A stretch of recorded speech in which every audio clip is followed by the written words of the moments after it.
Chapter 938. That's not all. Chinemo walked to the door, turning back to look at Bojio. There aren't any surveillance cameras in the entire corridor, which means even if someone really followed her, there wouldn't be any traces left. Bojio had noticed this as well. That was why it was so difficult to gather evidence. A woman's sixth sense isn't completely baseless. Chinmo's voice was calm. Compared to what the eyes can see, psychological actions are much faster. As the crime scene, there would definitely be police officers around. Even if the victim was no longer around, there would still be traces left behind. Such a sensational case wouldn't be handled by an ordinary department, hence, it would be handed over to the crime squad.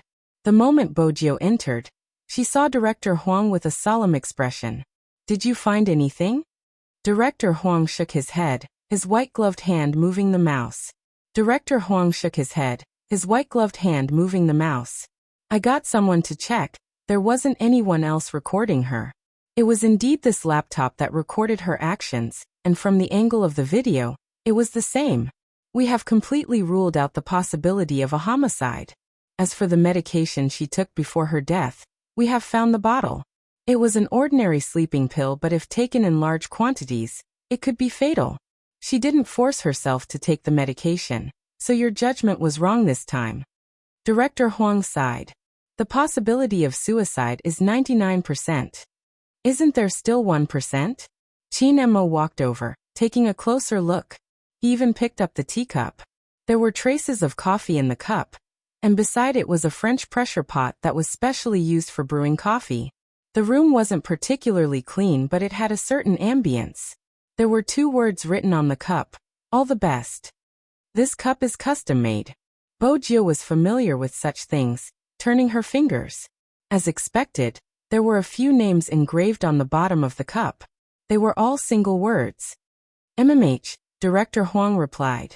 This cup is a gift from the readers. Is there a problem? No. Bojio glanced up. I just don't think someone loved by so many would choose to commit suicide. Director Huang paused. That's just a guess based on your feelings. He didn't want to believe that a person would leave in such a manner. I need evidence. Director Huang had met the victim's mother. She had been holding on to his hand, saying, Believe me, my daughter wouldn't commit suicide. I beg you, believe me.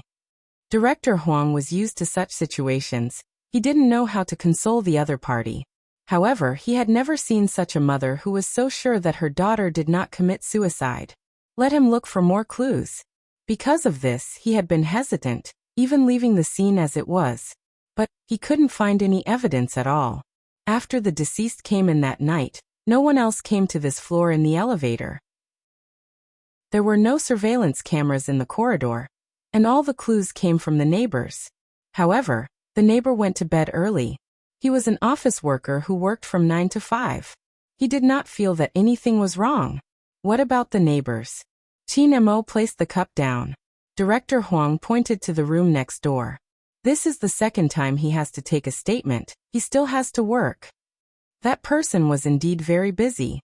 He raised his hand to look at his watch, and his mouth was a little dry. I've told you everything I need to say. I really don't know anything, and I didn't hear anything. Everything was normal that day, and there were no suspicious people. That was what Chinemo and Bojio heard when they walked over. Chinemo sat opposite the neighbor. Other than that day, what about the rest of the time? Did you see anyone come looking for her? Just 3 to 4 times, the neighbor recalled. There was a woman with long curly hair, who kept coming over recently. She was the one who opened the door. She should be her friend. But now that you mentioned it, I remember something. About 2 days ago, a tall and skinny man came out from her place. I have a feeling that he was a thief. It has been 5 to 6 days, and she even asked me if there was a burglar in the building. But I don't think it has anything to do with the case. Anyway, everything was normal that day, nothing happened. Chinmo's hand stilled. I understand. Thank you for your cooperation. You can go to work now.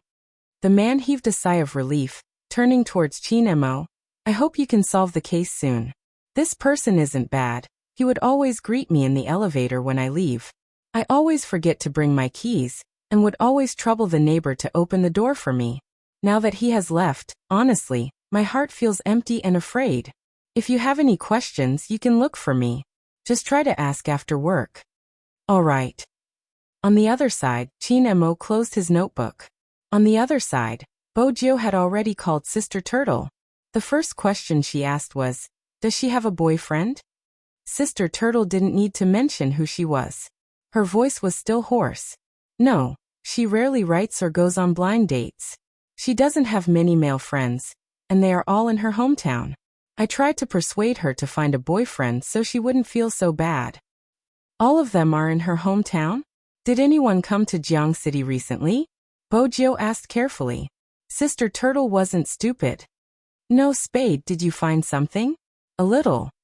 Bojio replied faintly. It's not convenient for me to reveal, but as her friend, I would like to know more about her daily interactions and what kind of person she is. Sister Turtle seemed to relax slightly. Sister Turtle seemed to relax a little.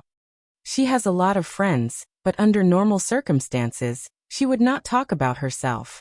After all, whatever she has encountered is related to her work. Not many people in real life know her pen name. This is probably a characteristic of us writers, where the internet and our lives are separated. It's just that this time's injustice was too much of a blow to her. She has thought about stopping writing like me. To be honest, everyone has a time when they can't hold on anymore, but I don't believe that she would commit suicide. You know, Spade, she said that she always believed that justice may be late, but it will never be absent. Bojio froze. As for what kind of person she is, Sister Turtle's gaze wavered. Take a look at her writings. When Bojio heard this, she glanced over. The Almighty was already seated in front of the computer, his right hand moving the mouse. He was reading a story, a Word document left behind by the computer owner. After Bojio hung up, she walked over. The Word document was automatically saved. Since the laptop hadn't been closed, the cursor hovered at the position. It was the position where she had typed her last words. It feels like I'm living in hell, perhaps a place scarier than hell. I feel like I'm living in hell, or maybe it's a place scarier than hell, but the miracle is that the flowers that bloom in hell are more tenacious. I'm glad that I met you guys, glad that I'm able to write what I want to write under your company. Many people think that this is a war, but it's not. I'm just making the weakest voice I can after encountering injustice. I hope that my voice can influence some people. I hope that they won't become beasts and thieves, so that the original creators will be disappointed. I hope that after they graduate, when they encounter injustice, they will be able to speak out bravely instead of keeping it in their hearts. I hope that they know that no matter how lonely and afraid they are now, there will always be a group of people who will pass through the surging crowd to give them a hug. You're not alone, there's still justice. Human nature can't be understood, but I'll be with you guys, just like you guys used to accompany me. Bojio didn't understand this industry, but she had the basic ability to read and understand. A person who can write these words wouldn't commit suicide. The most important thing is the last sentence. I will be by your side. Bojio turned away from Chin Mo, her fingers tapping the screen. This sentence means to continue. Chin Mo glanced at the youngster's sharp chin, which was very close to him. Smart, but this can't be used as evidence. Director Huang nodded. Bojio clenched her fists tightly. Chin Mo caressed her head. But no one would have the mood to drink coffee before committing suicide. Besides, we can confirm that our previous guess is correct. Someone is approaching her. Before Chin Mo could finish his sentence, a round of applause came from the other side. It seems like I came at the wrong time. It was Smith. He was still dressed in a well-ironed suit with a British style, making him look like a famous detective. After hearing young Master Chin's shocking words, I understand why you would think that someone is approaching her. It must be because of the witness's testimony regarding the burglar. The burglar did exist and entered her room, perhaps even stealing her things. But this has nothing to do with her suicide. There weren't any traces at the crime scene, be it fingerprints or other traces. The cause of her death was the sleeping pills she had consumed. If we were to forcefully consider it as a homicide, the person who caused her pain would escape punishment. However, China doesn't seem to have a specific law in this aspect. Now that the culprit has been bailed out and isn't affected, this case should end here. Director Huang was about to say something when Smith spoke again. There was a piece of paper in his hand. The higher-ups have given orders for me to be in charge of this case. Hence, we have to invite the external staff to head out. It's better to end our speculations here. With that, Smith gestured for Qin Mo to leave. With Director Huang's temper, he couldn't take it anymore. Qin Mo's expression was nonchalant. Bojiu arched a brow. With the Almighty in this state, the other party would only be in trouble. She hadn't expected to meet the Almighty's gaze. Smith must have treated the Almighty as a formidable opponent, which was why he had gotten so close to him. He was trying to create a tit for tat. But he hadn't noticed the Almighty's gaze. To a certain extent, they had a telepathic connection. After sensing the Almighty's gaze, Bojiu brushed past him, an item appearing in her left hand. She stuffed her left hand into her pocket as though nothing had happened. Director Huang stilled. He knew what the youngster had taken. It was the medicine box in his palm. But it was obvious who had given the youngster the medicine box. What were they trying to do with the evidence? Director Huang couldn't figure it out, but he didn't say it out loud. One day. Give the two of them another day's time. If the verdict was still a suicide after one day, then the parents of the deceased would be allowed to go home.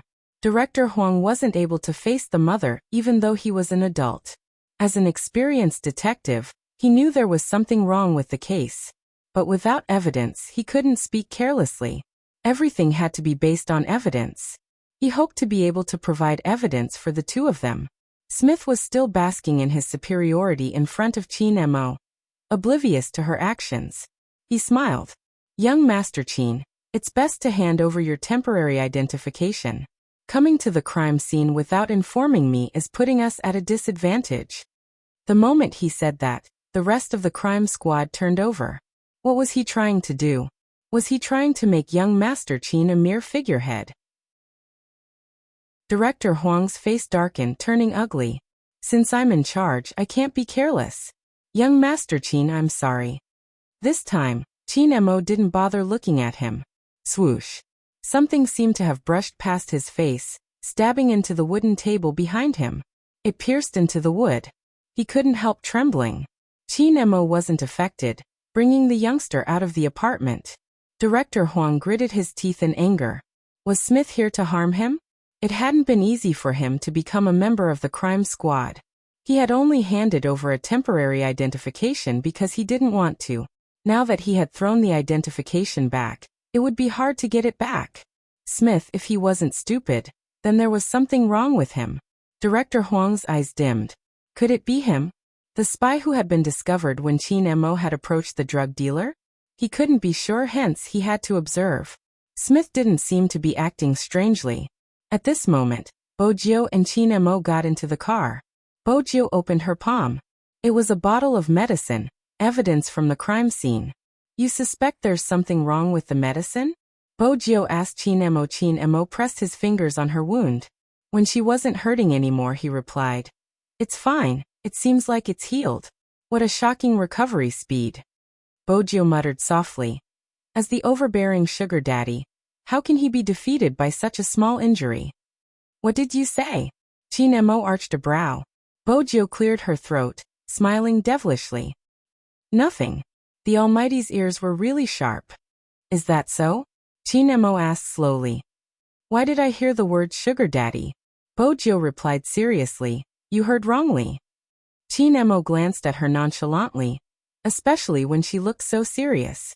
He wanted to pinch her. Qin Mo reached out to pinch her face, lowering the bait. Do you want to hear my analysis?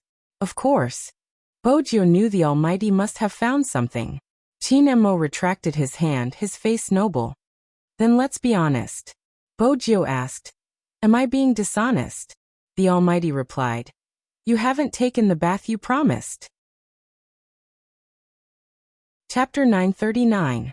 Bojiu had always known that the Almighty had a good memory, but it had been almost 2 days since she had helped him bathe. How could he still remember? She remembered the last time she had helped him bathe. She had thought that since he would be the one naked and not her, she would be able to take advantage of him. In the end, she had been flirted with by the Almighty. This time, Bojio glanced at Chin Mo. Bojio glanced at him. She had to find a safe place to wash the Almighty. Madame Zhang was the only one in the Qin family. When she saw Bojio behind Chin Mo, she broke into a smile. This was completely different from Princess's reaction. Princess had been walking in front of Bojio intentionally to provoke her. Thinking about it, a fat cat with a big face moving gracefully, that scene was also very amusing.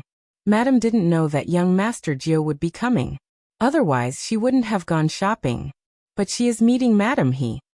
Madame Zhang looked at Bojio with a bright smile. The two of them want to buy some merchandise and dress up as Supreme Alliance fans. They will be watching your competition with young Master. Bojio smiled. Her Madame He and Movie Queen and were developing rapidly. That was good. Movie Queen and could bring Madame He around and make more friends. Even if she wasn't in Jiang City, she wouldn't be lonely. Madame Zhang was still at the side. She hadn't expected her young master to bring them over, so she had made meat dumplings in advance. Bojio smiled. Madame Zhang, are you planning to make dumplings? That's good, I've been craving dumplings. Her words helped Madame Zhang out of her predicament.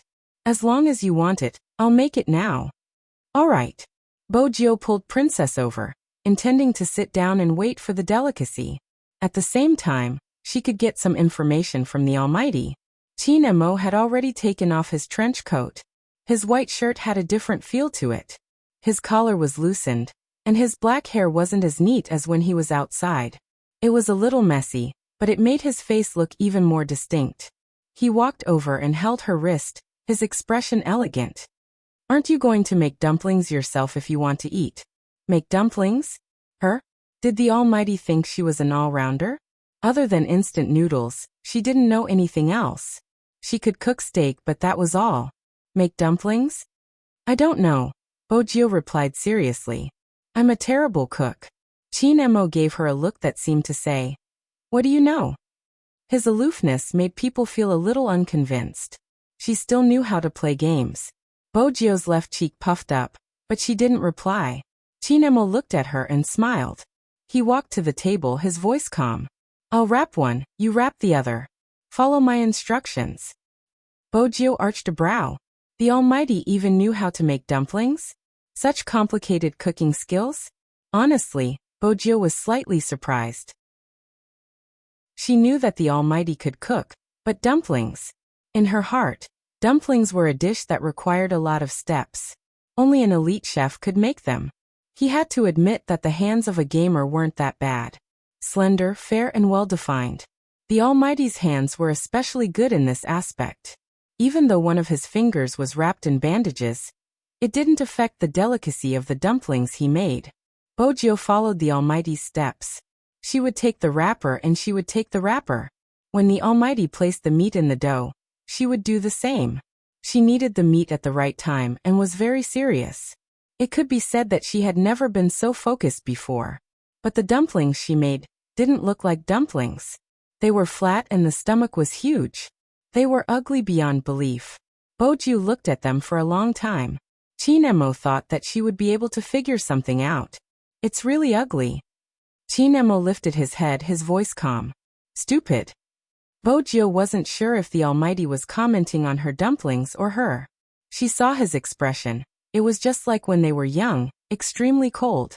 Back then, he had the same expression when he taught her how to play the piano and write Chinese characters. But the next second, before she could react, the Almighty had already rolled up his sleeves, allowing her to stand in front of him. Then he emptied his right hand from behind his back and picked up the wrapper. His slightly cold breath landed on the back of her ears. Take the wrapper. Bojio reacted quickly. After taking the wrapper, she realized that their posture wasn't right. Chin Mo maintained his expression. He held onto her hand with one hand, dipping it into the flour at the side. That kind of posture was really very ambiguous. It wasn't just ambiguous. Those who didn't know better would think that they were a newlywed couple. Bojio watched as Madame Zhang kept glancing at them. She wanted to avoid such intimacy. But at this moment the Almighty spoke. There's nothing wrong with the medicine in your hand, but the medicine in the video isn't this. Bojio immediately grasped the crux of the problem. Did someone change her medication? Smart. Chin Emo seemed to be looking at her hand, his brows slightly furrowed. Raise your hand, the dumplings will be exposed. Bojo regained her original hand speed. There wasn't any change. But at this moment, Bojo's attention wasn't on it. Instead, she was on the case. Which means the medicine in the video was taken by the murderer. But logically speaking, the deceased must have drunk the medicine in the video. That's why she fell into a deep sleep. Besides, the cause of death was found. There was too much sleeping powder in the medicine, but the medicine was changed after her death. There isn't much that doesn't make sense. Chin Emo lowered his body, starting to teach her how to knead. Because the medicine was changed twice. Bojo arched a brow. Chin Emo continued. The deceased has been suffering from a bad cold due to lack of sleep. Coupled with the depression, she hasn't recovered yet. Under normal circumstances, it would be a cough and pharyngitis. She has been taking medicine every day. Actually, it isn't strange that she took the medicine that day, but she didn't know that the medicine she drank wasn't anti-inflammatory and cough medicine. It was sleeping pills. Bojo's thoughts were always clear. You mean an acquaintance committed the crime? Because only acquaintances would know her daily routine so well, right? But she didn't have any acquaintances around her. Initially, I thought it was an acquaintance because only an acquaintance would know when she went out and could create the illusion of stalking her, making her feel uneasy. Chin Mo's gaze deepened. After hearing the neighbor's testimony, I started to have other thoughts. This is a case of magic tricks. Bojo pinched the corner of the dumpling hard. A case of magic tricks? What do you mean? Have you seen Magithieves? Chin Emo furrowed his brows again. His elegant face was filled with a strong sense of abstinence because of this action. Why was the makeup still so ugly? Bojo was rather satisfied since the dumpling could stand up. But when she caught the Almighty's gaze, she took a second look at the dumpling in her hands and the one he had wrapped. Beauty and ugliness were instantly revealed. In order to prevent the Almighty from making her wrap it again, Bojo placed the dumpling down and picked up the second one. Of course I have. She paused. The closer you are, the easier it is to be distracted. Magic tricks rely on distraction to complete the miracle. There's more. The first magic trick these people did wasn't random, it was a chosen one. It was the same for the victim this time. The murderer had chosen her from the start, and got to know her bit by bit. After getting to know her habits, he started to make his move. That way, a well-planned murder turned into a suicide that would become a hot topic. Bojo's breath brushed past her ears. That's right. Bojo nodded. Madame Zhang hadn't wanted to disturb her young master and young Master Jiao since they were so close. But when she heard the word suicide, she couldn't take it anymore. Young master, are you referring to the news on the internet today? No, it's a pity for the girl. I heard she was still young and yet, she's gone just like that. Her family must be devastated. The most infuriating thing is the comments from passers-by. They even said she was trying to get famous. Where did they say that? Bojo asked. Madame Zhang wiped her hands, pulling out a phone from her apron. It's all here, I was just looking at it. Bojo took Madame Zhang's phone. It was a forum that had been created by the fans of the deceased. Yet a bunch of analytical emperors had appeared. If you want to commit suicide, just commit suicide. Why did you have to let everyone see it? I feel that she just wanted people to notice her, that's why she created such a video. After her death, the topic would naturally become a hot topic. I don't mean to disrespect her, but the truth is that she did it. Her popularity has increased and the statistics are there. Also, her fans are interesting. Didn't they just write about her? Didn't they just write similar articles? They just won't let go. Anyway, as a passerby, I just want to give you 2 words, hee. After Bojo finished reading the comment, she clicked on the profile picture. When she saw the person she followed, her gaze deepened, turning dark and cold. Madame Zhang, she isn't a passerby. She isn't a passerby? Madame Zhang was confused. Bojo replied faintly. The person she followed has the profile picture of the violator. It's obvious that the violator knows her. Tell her to be smarter when pretending to be a passerby next time. She shouldn't be so stupid. Besides, not everyone has humanity. Madame Zhang was even more confused by the youngster's words. She was confused because she had never heard the youngster speak so ruthlessly before. However, Madame Zhang didn't know that the hand Bojio placed down was a face that had been squeezed out of shape. This meant that a large portion of the viciousness had been transferred to her palm. Because Bojio knew the source of such comments. Li Shui. At this moment, Li Shui had already returned home from the police station. She wasn't in a good mood since she felt that this was all because of the original author. She opened her WeChat moments. They were all fans she had gained from the original author. She said, "I'm so annoyed. Little fairies, can anyone sing a song for me?" The WeChat moments immediately became lively. Someone else said, "I'm annoyed too, this news is endless. Who can the author blame for her fragile heart? It's good that she's dead. Stop talking, the situation is tense now." Li Shui was smart and quickly stopped those people. Most of them were students. Soon the topic shifted to homework. In reality, who died and how she died had nothing to do with them. It was understandable. After all, not everyone wanted to distinguish right from wrong and not everyone had a heart of compassion. But it was good that she was dead. How could she turn around and say that she was a true fan who had been wronged by the original author? This was no different from pretending to be a sanctimonious scumbag after raping someone. It was a piece of cake for Bojio to sneak into this circle. The moment she found out about this matter, she had already snuck in. But the more she understood, the more she couldn't control the anger that surged out. She understood how human nature worked. But this time, she had to tolerate it. She was thinking about the consequences. The consequences of the evidence being made public. The deceased would be judged to have committed suicide. The real murderer wouldn't be found. But no one understood. In this case, there were two murderers. If the person who took the deceased's life was the first murderer, then the second murderer was Li Shui. The second murderer was Li Shui, the one who violated the copyright. The first murderer was easy to deal with as long as she was caught. The second murderer didn't have to bear any responsibility. Others could just say it, and it would be over. Her family was rich.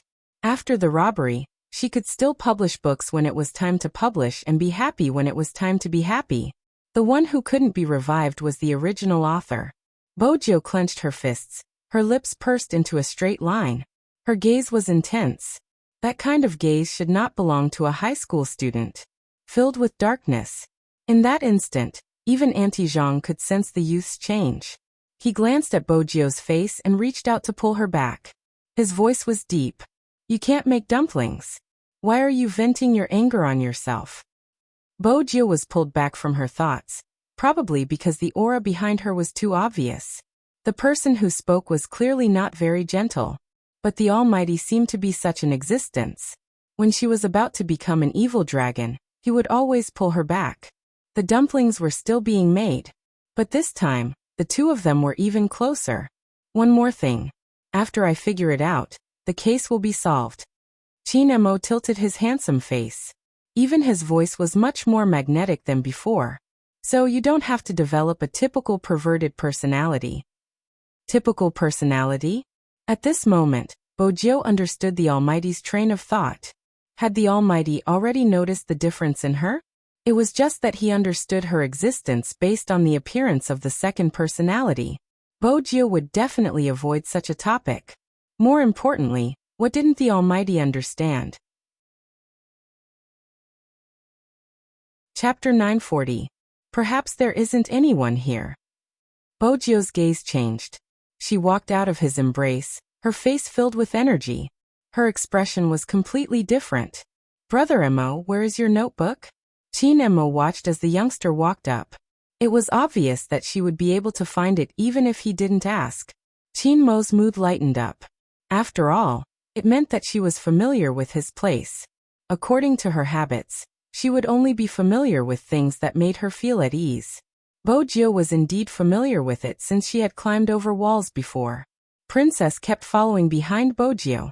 In Princess's heart, this odd-looking youngster liked his master's things a lot. His master was even weirder. After this youngster touched his master's things, he didn't seem angry at all. Instead, he seemed rather happy.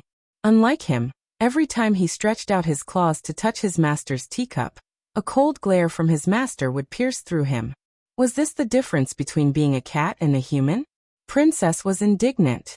He started to bite the youngster's pants. If you are so capable, turn into a cat too. Let's fight. This time, Bojiu ignored him. Usually, she would have used force to suppress him. She dragged the cat into the bedroom and opened the laptop on the study table. She turned it on, entered the password and entered the computer page. At this moment, Qin Emo walked over. He reached out and pinched Princess, throwing him onto the sofa at the side with a cold expression. After a meow, Princess calmed down immediately. Even though his master was usually gentle to him, he would still be anxious when he went missing. But when it came to disciplining him, his master's methods were even more tragic than that youngster's. From now on, he would just be a quiet cat. The crisp sound of the keyboard was like a rhythmic beat. Bojiu's fingers were fast. Since she knew the password, it was easier for her to operate. Qin Emo watched as the chat boxes kept popping up on the screen. He arched a brow. There was an image on the screen. It was an image of an internet cafe. He could clearly see someone sitting there eating instant noodles. He didn't forget to use one hand to type. He was a typical internet addict. It could be said that the man's every move was recorded. He didn't even notice that the camera of the computer he was operating had been switched on. He was still shouting at the other person. I'm asking you, are you convinced?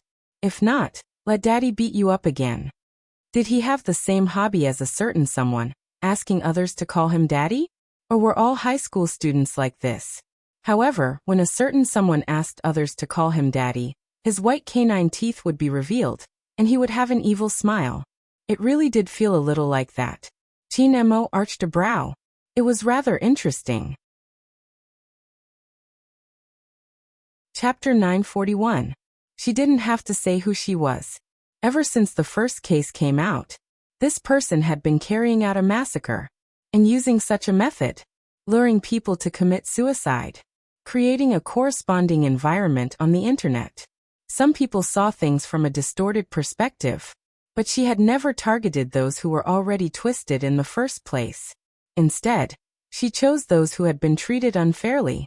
Then she would lure them to commit suicide, destroying some people's faith. Those who hadn't been destroyed were those who were still mocking and distorting the truth. This kind of person was exactly what she needed.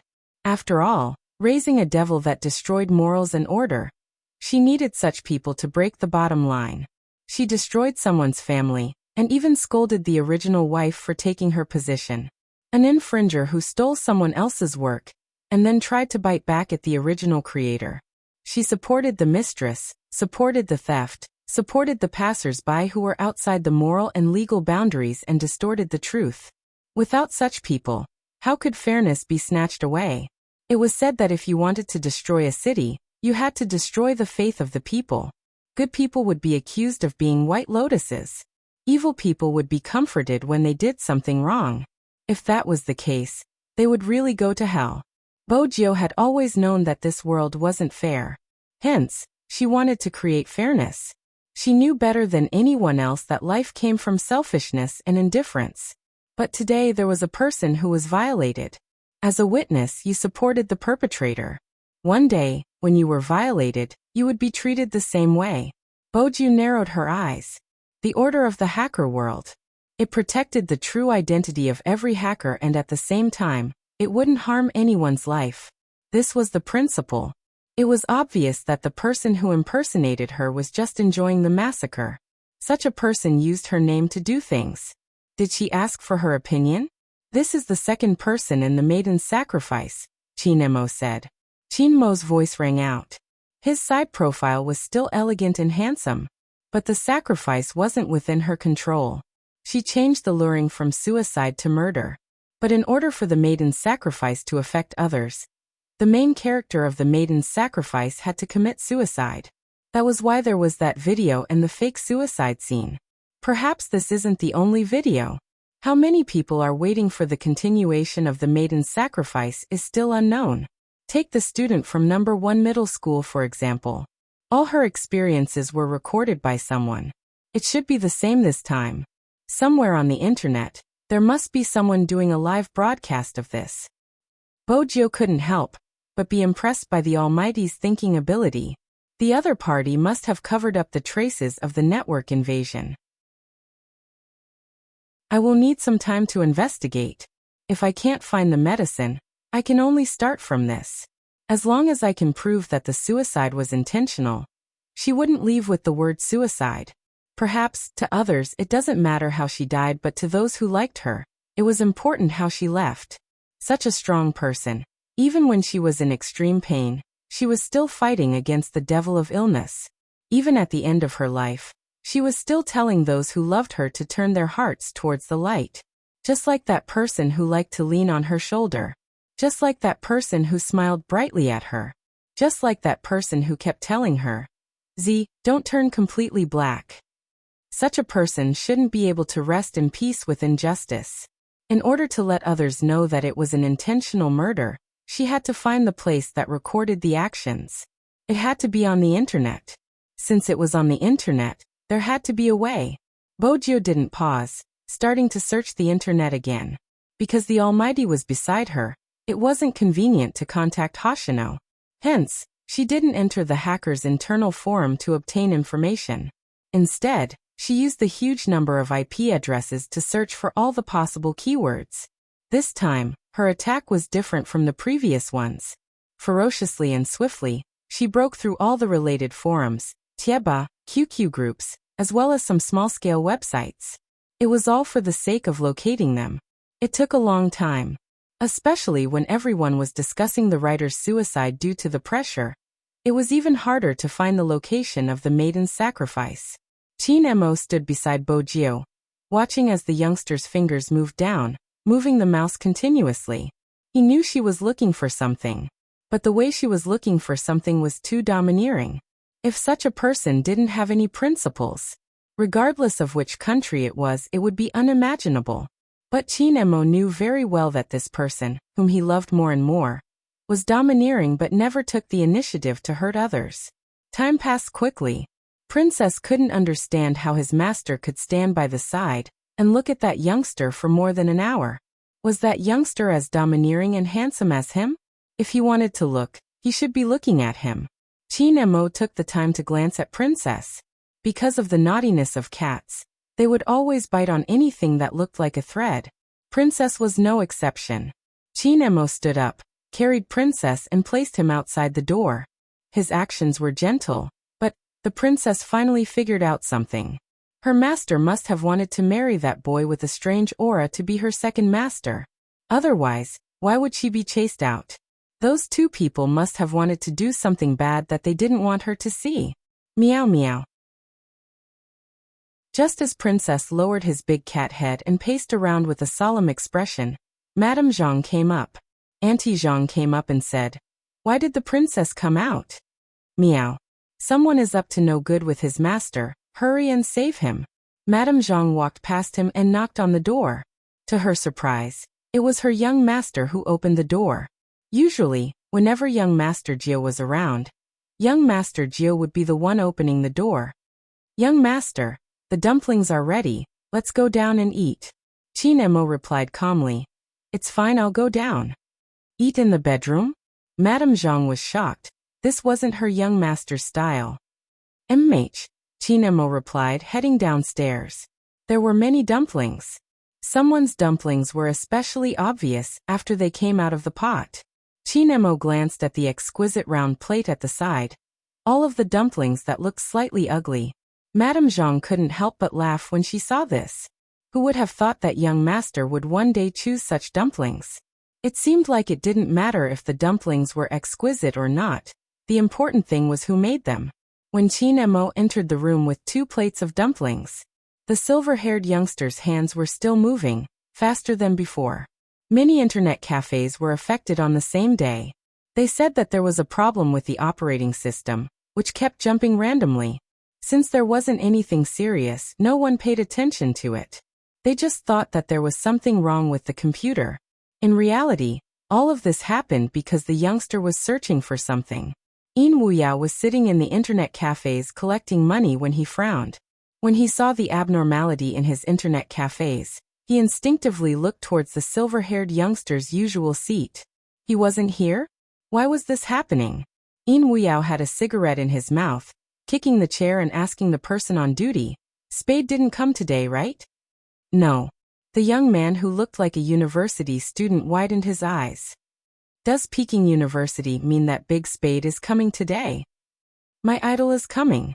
In Wuyao was getting old, he couldn't take the shaking. "No, I was just asking." Then he found an excuse, left the internet cafes, and lit another cigarette. The internet was still unstable? Did something happen? In Wuyao wasn't stupid, but he was getting old. Some things were better left to him. Every time the little captain came to his internet cafes, there would be some abnormalities. Unless it was a hacker who could do this. In Wuyao took a puff of his cigarette, watching the smoke ring disappear. Then he saw the huge screen hanging in the shopping mall in the distance. The content of the report made his eyes darken. Was it because of this case? An uncle. What are you looking at? Feng Shang, who had been reporting on time the next day, followed In Wuyao's gaze.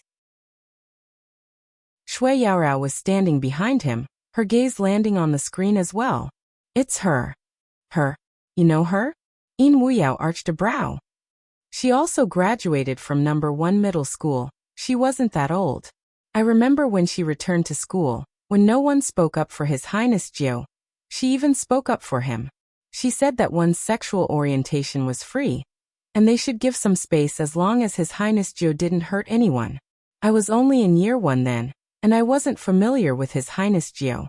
In fact, no one was familiar with His Highness Jiao. Many people were surprised that she would speak up for His Highness Jiao. After all, she was quite successful, a senior who was invited back by the school director to give a speech. In Wuyao seemed to be deep in thought. He put out the cigarette and threw it into the bin. Little captain, do you remember this person helping him? That's hard to say, Shui Yaoyao recalled. At that time, His Highness Jiao had already run away. He wouldn't have thought that someone would speak up for him. I remember because it was on the stage. Feng Shang's reaction was always a beat slower. Now that he understood what they were talking about, he didn't have the chance to interrupt. At this moment, in the bedroom on the 2nd floor of the Qin family's house, after the youngster finished watching a video from that year, she paused for 10 seconds. Bojiu hadn't expected to find a video of a speech from a year ago. In the video, she clearly saw how a stranger had managed to preserve a trace of her dignity in the past. And that stranger wasn't anyone else, it was the deceased. Bojiu's throat moved. She knew the situation the original owner of her body had been in back then. Not many people had been willing to help her. Stepping forward in such a situation would undoubtedly put some people in a difficult position. But that person had still stepped forward. Bojiu's fingers paused. She saved the video. The next moment, her fingers moved even faster. This time, she moved her fingers, taking out the golden electronic cigarette lighter. She pushed it upwards, turning it into a USB drive. She plugged it into her laptop and used the password Z, activating her privileges as the young lord of the hacker world. Chapter 942. Hence on this day, the Almighty, who had been playing LOL with a cigarette in his mouth, suddenly raised his eyebrows and threw a message to his fans. Something came up and I have to go offline. Let's meet another day. It wasn't just the Almighty, there were also bespectacled programmers with a dull face and the sloppy noodle shop uncle. Their positions were different, even their age, appearance and social status were different. The only similarity was that they all had the same logo on their computers. Z. The black words were written in huge letters in the middle of the screen. The black feather fell with the special effect, as though it was reborn from a raging fire. Many years ago, when they had become hackers, they had already promised to follow the hacker's creed. There was a special one on it. When the Z logo appeared on the computer, they had to obey. Very few people saw the logo appear on the computer. No one knew what form it would take. However, every hacker knew that when it appeared, it would be the time for them to abandon their hidden identities and return to their old profession. Because that was their young lord. The number 1 and only young lord in the hacker world. According to those who had been through it, There was no need to describe the logo because when it appeared in the past, you would definitely recognize it at first glance, because it could awaken the deepest part of your heart. Hence, the dull programmer took off her spectacles, revealing her beautiful face. She raised her left hand and removed the black headband. When she looked up again, she was seductive and charming. What made it even harder for people to look away was her fingers on the keyboard, typing at lightning speed. It wasn't just her. The Almighty and the noodle shop uncle were doing the same thing. Especially when the noodle shop uncle was typing, the high school student with a school bag was still ordering. "Uncle, a bowl of Chongqing noodles with extra chili." "Coming." The noodle shop uncle replied as he typed quickly. More than 10 IP addresses were like glowing wires. All of them gathered at Bojio's location. After the most rigorous information processing, Bojio's fingers moved slightly, tapping on the keyboard, analyzing the information and integrating it. Then she used the code to expand the scope of the search by another dimension.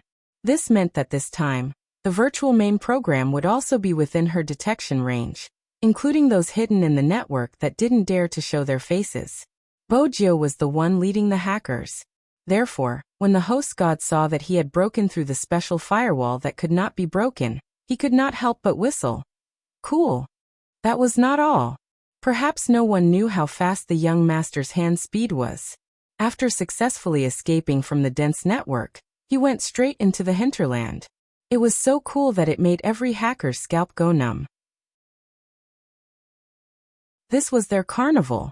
No one could understand it, but it was enough to make people's blood boil. The high school student who asked for noodles couldn't help but get up and knock on the cashier counter. "Uncle, where's the noodles?" The uncle didn't say anything, but the corners of his mouth seemed to curl into a smile. The high school student had never seen the uncle like this before. He wanted to ask again. He heard the noodle shop uncle spit out 2 words softly, "K.O. K.O. The high school student frowned. He thought to himself, "I asked you to cook noodles, but you're still playing games. That's not right, uncle." Just as the high school student was about to look at the computer page, the noodle shop uncle tapped his index finger lightly and pressed the space bar. The noodle shop uncle tapped his index finger lightly and pressed the space bar. When he raised his head again, he had already returned to his usual sloppy appearance. "You want some Chongqing noodles with extra chili, right? Coming." "You." The high school student swallowed the words he wanted to say. Forget it, he could still wait for a bowl of Chongqing noodles.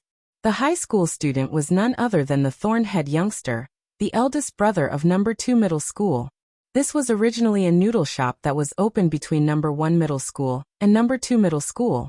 He usually hung out with his father and really didn't pay attention to the specific news on the internet. When he sat down again, he raised his head and looked towards the small screen in the shop. He was completely stunned, his head was buzzing. It also said that the person suspected of having a dispute with the deceased had been eliminated as the deceased had committed suicide. What did it mean by someone suspected of having a dispute with the deceased? F***CK. He knew what kind of person that woman was. She stole something and was preparing to buy the hot search to bite back. Fortunately, the report also said that the fan support group of the deceased was looking for an insider. If there's such a person around you, she snatches the glory that others deserve, enjoys the attention that others' talents bring her, and maliciously slanders the original author. If you're in the know, we hope that you can provide us with the corresponding evidence. Although the adult has passed away, we'll help her defend her rights and fight a copyright infringement lawsuit. The thorn-head youngster rushed out of the noodle shop and snatched the phone from his lackey. "Boss, what are you doing?" "My phone is out of battery. I'm using yours to get something." The thorn-head youngster wanted to prove that he was too stupid and slow to use these things. He opened WeChat, intending to tell everything he knew to his nemesis, the boss of number 1 middle school, Spade Z. In the Chin family's house, Bojio had already found the provocative webpage. It was indeed well hidden. Even the registered address of the website was overseas. But those things didn't stop her invasion. Just as Chin Mo had expected, everyone here witnessed a silent massacre. From the moment the deceased had been infringed, the moment she appeared to be in pain, it had all been recorded in video form. Video after video, It was as if one could see that the man was utterly defeated by reality. It seemed as though such a person would attract the attention of the crowd. They waited for the deceased to commit suicide every day, but she was stubborn. After the last video of the deceased was uploaded, someone suggested committing suicide together. Because it was meaningless to live like this. Because it was meaningless to live like this. Boju narrowed her eyes. This is her motive. She wants to cause a mass destruction. That's why the maiden's sacrifice came about. She had assumed that the Almighty would say something. Unexpectedly, the moment she opened her mouth, the Almighty fed her a dumpling that wasn't as hot anymore. The dumpling was delicious, the skin thin and the filling big. When she bit down, Bojo wanted to swallow her tongue along with it. Chinemo had always liked to do things himself when it came to feeding someone. He picked up another dumpling, moved his thin lips over and blew on it. Bojo's fingers paused. She watched his handsome and aloof side profile, his eyelashes fluttering when he lowered his lids to cool the dumplings. Her entire body felt warm and fuzzy. She still remembered when the Almighty and the others had first arrived. Grandpa had made dumplings and she had been called over. She hadn't known how to use chopsticks. She hadn't spent much time in China since she was born, so she had used a spoon to scoop. She loved dumplings, but no matter how she ate, she couldn't seem to do it properly. Unlike the doll beside her, who was well-mannered even when eating dumplings. In the end, he couldn't stand her stupidity. When she couldn't scoop up the dumpling, he used his chopsticks to pick one up, blew on it, and stuffed it into her mouth. He said coldly, "You're so stupid, it's a waste of your intelligent face." Sometimes, Bojo found it strange. These memories started to surface when she had confirmed that the Almighty was her childhood pet. It was something she couldn't forget. In reality, Bojo hadn't forgotten. But after she became Z, many things were destined to be treasured, hidden in the deepest part of her heart. Besides, he was Chinemo, a criminal profiler. He caught people like her. The second dumpling was brought to her lips. Bojo opened her mouth instinctively. It looked very obedient. Chinmo's lips lifted into a smile. The princess watched this scene from the side. She was extremely jealous. Although her master was very patient when he was feeding her, she was still very angry. But he had never been so gentle. Indeed. When he saw the youngster's mouth stain, he leaned over, his fingers brushing past. His deep gaze was hard to look away. They were sitting shoulder to shoulder. Because of Chinmo's actions, they were very close. Even when she was eating the dumplings, Bojo could smell the Almighty's scent. The sun shone down. Just like that, Chinemo fed the typing youngster a dumpling and ate another one himself. Both of them were good-looking and the scene was very pleasing to the eye. Madame Zhang, who was standing outside, didn't send anything else in. Bojo noticed the dumplings on the plate. Half of them were exquisitely wrapped and the other half were in different shapes. But the ones the Almighty fed her were all beautiful ones. The rest were all crooked and ended up in the Almighty's mouth. As for the dumplings that were out of place, it was obvious that she was the one who made them. Bojo's expression changed immediately. She watched as Chinemo ate the fourth dumpling. Is it delicious? Usually at this moment, her close friend would say it was delicious to coax her overbearing CEO. But the Almighty never followed the script. Are you asking for a lie? Chinmo's tone was calm as he picked another dumpling for her. Bojo. She understood. The dumplings probably didn't taste good. In the future, if she really couldn't resist kidnapping the Almighty, she would cook instant noodles for him. This was the only culinary skill she had. While Bojo was deep in her thoughts, she didn't know that it wasn't because of the variety of dumplings on the plate. Instead, Chinemo had placed all the dumplings she had made on his plate. It had nothing to do with the taste, it was because she was the one who had made the dumplings. After Chinemo fed her the last dumpling, she stopped what she was doing and transferred all the evidence to her USB drive. Wait a minute. Chinmo's long and slender fingers tapped the screen. There's something wrong with this post. Bojo glanced over. Indeed, there was a problem. From the contents, it seemed to be a new memorial. This is... Chinmo's gaze deepened. The next victim. With that, he whipped out his phone and called Director Huang. I need you to look for someone. No, it isn't the witness this time. It is the next victim. What did you say? The next victim? Director Huang bolted upright from his seat. Qin Mo's tone was calm. He didn't explain much, just 5 words. The maiden's sacrifice. These 5 words were enough for Director Huang to understand. But he never expected a case that had already passed to continue. A chill ran down Director Huang's spine. What did you find? A lot. Director Huang frowned. It's not easy. Why not? Qin Mo arched a brow. Director Huang tugged at his hair, his anger still raging. Smith has already informed the media that the victim has committed suicide. If it's a serial killer case, the higher-ups wouldn't be able to publish such information. Qin Mo glanced at the youngster, his expression unchanging. There's a website that recorded the victim's actions for the past month. All the way until her death. That was the last video, and it can be confirmed that she didn't commit suicide. It was a premeditated murder. You can take a look at the video online. Even though it's a white medicine bottle, the one in the police's hands isn't the same as the one in the video because the size isn't the same. This proves that someone had swapped out the evidence before the police arrived. If it wasn't a murder, what evidence would they have swapped out? Or is it because you want to continue climbing up the ladder, so even if you know about it, you're just pretending to be oblivious? F***CK, don't try to goad me. Director Huang slammed the table. I'm thinking about what to do. Qin Mo's voice reverted to its usual nonchalance. Hold a press conference and announce how she died. I don't need you to tell me, I know. A second ago, Director Huang was still cursing the rascal in his heart, but the next second, he broke into a smile. That way, the mother wouldn't have to suffer so much. Director Huang had seen some comments online. Li Shue's statement had been taken by the crime squad. When he heard Li Shue say, "This has nothing to do with her, she committed suicide because she couldn't take it," Director Huang finally understood why the mother had cried. The scary thing wasn't the internet. It was the humanity that had been destroyed in real life. Even when she saw the victim's mother, Li Shue still had a look on her face. Isn't it just an apology? I'll apologize. Your daughter is dead. Go cry for your daughter. What's the point of crying here? He couldn't forget the mother's gaze, the way she had looked at Li Shue, her eyes filled with hatred and despair. But there was nothing he could do. He looked at the mother, his fingers trembling as he asked, "Is there no other way? My daughter really wouldn't commit suicide. Is that how everyone thinks of her? What about the person just now? He didn't receive any punishment? Why did my daughter persevere for so long?" At that moment he couldn't answer. It was as though his throat was being strangled. He didn't know how to tell a mother that her daughter had already committed suicide.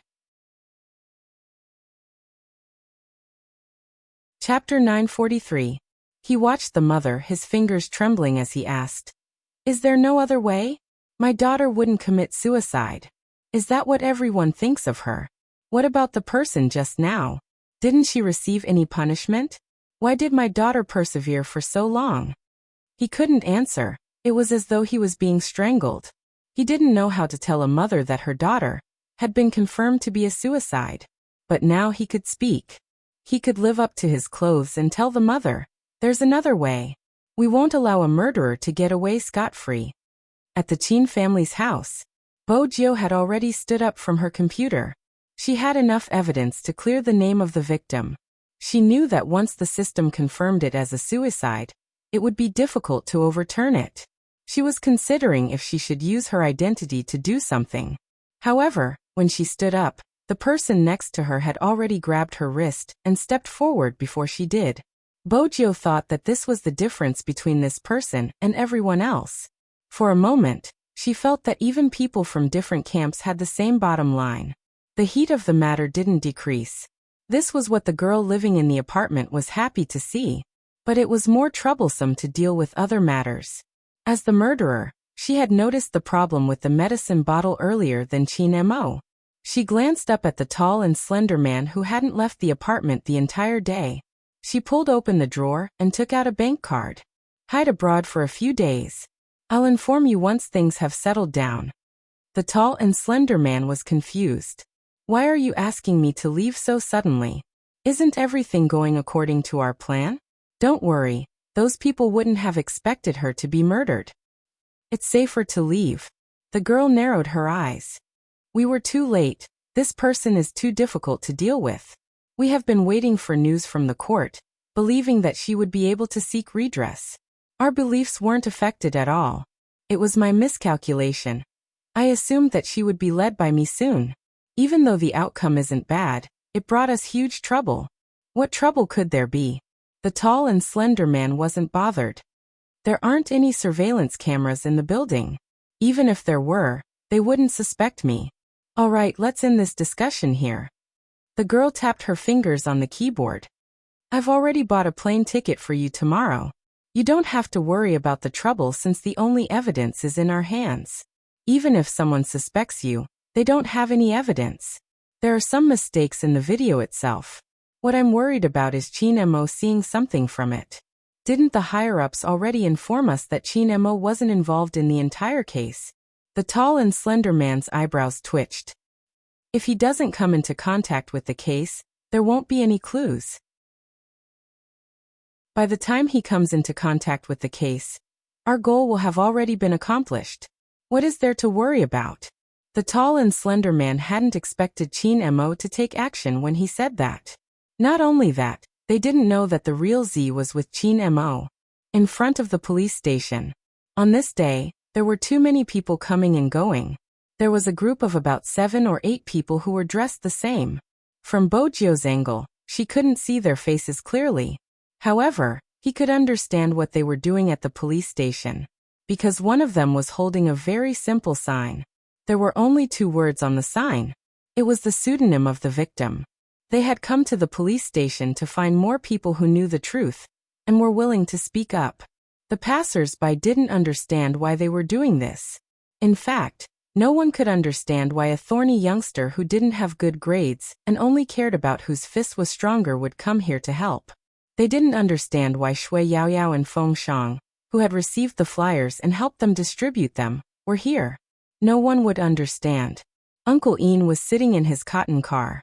He had been smoking when he saw the selling spot nearby. He pushed open the car door and got a bottle of mineral water. He carried it over his shoulder and distributed it to the people who had never given up on seeking justice for the victim. Those people weren't just anyone.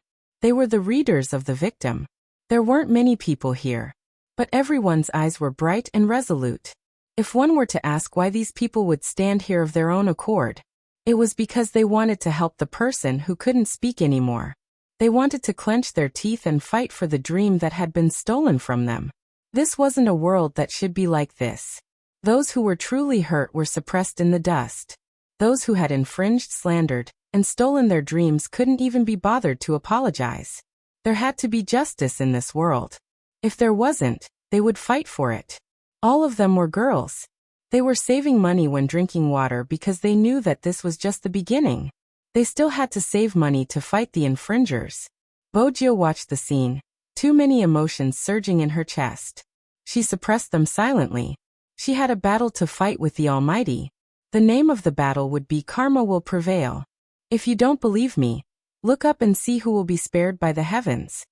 The black Hummer didn't stop. When Chin Mo and Bojio appeared at the police station, it was when Director Huang was facing a crisis.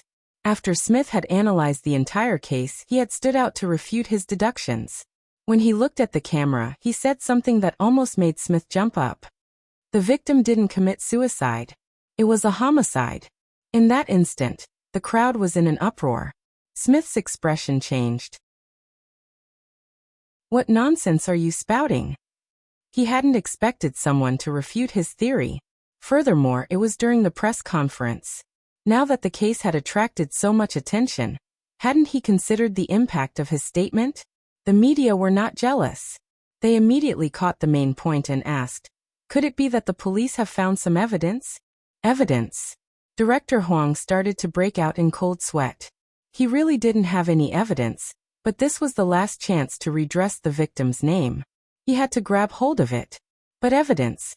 Just as Director Huang was about to collapse, a figure appeared beside the stage. Suddenly, a silhouette appeared beside the platform. Using one hand as support, he jumped up. Almost everyone that could think of handsome words were imprinted on the youngster's body. His silver hair seemed to reflect light as he met the reporter's gaze. Of course I have evidence. With that, the youngster turned. Director Huang, can you tell everyone about the evidence you just gave me? Director Huang hadn't given her any evidence. But he wasn't stupid. He understood the youngster's intentions the moment he heard her words. His heart calmed down. He glanced up at the people below. Sure. He hadn't expected that he would be able to say 2 words. The youngster walked over to the person in charge of the projector, inserting the USB into the laptop. His slender fingers were typing rapidly on the keyboard. Very quickly, a photo appeared on the screen. And then, the reporters tilted their heads, waiting for Director Huang to continue. The youngster paused, seemingly waiting as well. Director Huang's heart was boiling. What exactly was the meaning of this? He had started with a photo. What kind of logic was this? Seconds trickled by. Just as the reporters were frowning and Smith was about to explode, a voice came from the side. A voice came from the side of the crowd. If Director Huang allows it, I can explain on behalf of Director Huang why this is considered evidence. It was Qin Mo, who knew where he had gotten the police uniform from. Now he was wearing it and even had a police cap. He seemed to be upright and noble. With this uniform, he had the right to explain the evidence. Besides, it wouldn't be as eye-catching as a private uniform. This was because when the brim of the hat was lowered, the people below could only see the beautiful thin lips of the person. This was within Bojio and Qin Mo's consideration. Director Huang felt that he was finally free, but he understood their intentions. They were professional esports players, and if their identities were to be exposed, there would be a huge uproar. Qin Mo's uniform had indeed been borrowed. He had just buttoned the last button when he had gone up the stage. But even then, Qin Mo's aura hadn't changed. Instead, it was because he was wearing a police uniform that he seemed even more dignified and handsome. Qin Mo didn't waste any time, glancing over at Bojio. Their gazes met in midair. Qin Mo opened his mouth. This photo was taken when the police were collecting evidence at the crime scene.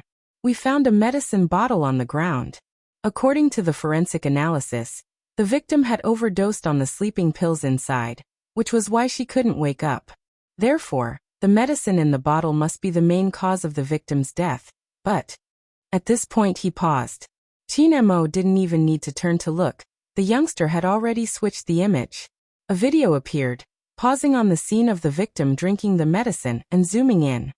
I believe everyone here has seen this video. The victim lowered her head to take the medication. It seemed like she couldn't take the pain anymore, which was why she chose to commit suicide. Comparing the 2 bottles of medicine, even though they were both white in color and looked similar, one was bigger than the other. In other words, the bottle that the victim was holding in the video wasn't a bottle of sleeping pills. According to the medical staff's appraisal, the bottle in the victim's hand was anti-inflammatory and cough medicine. The victim had been sick all this time, so the doctor prescribed her this kind of medicine.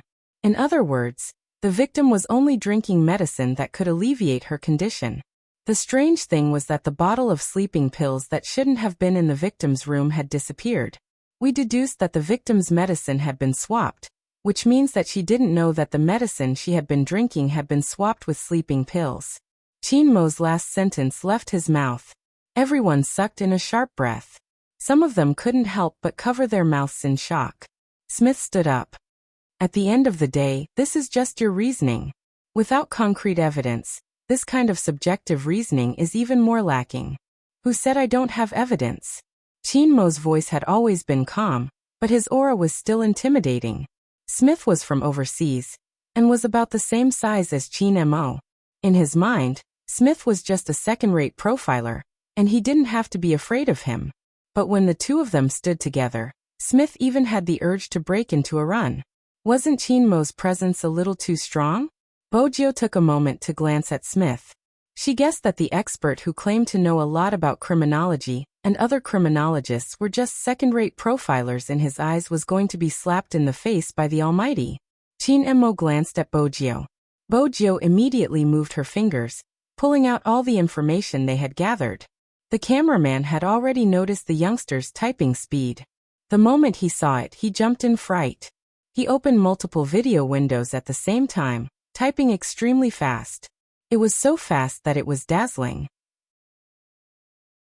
Almost in a second, one short video after another appeared in front of everyone's eyes.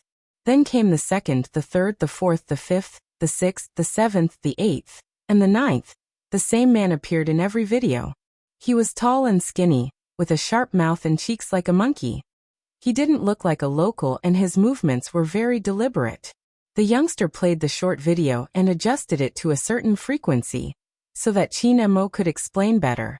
It had to be said that the cooperation between the two of them was really clean and efficient. Chin Mo continued. There weren't any surveillance cameras in the corridor of the building that the victim lived in. Hence, we expanded the range and collected all the videos of the places that the victim had been to. That's when we discovered this. This is the person that the victim had been facing these days. Someone had been following her. She had probably noticed it, but every time she turned around, she couldn't find the person. Hence, she would express a certain degree of uneasiness in the video.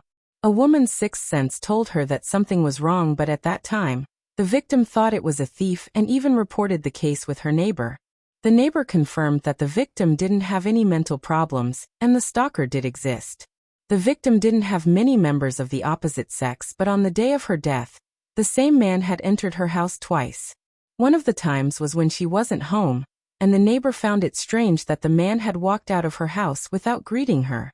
Based on the time, he had entered the house twice. The first time was when the victim wasn't home, and the second time was after her death.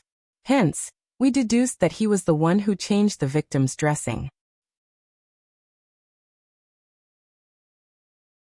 Chapter 944. Smith was the first to shake his head. No, it still doesn't make sense.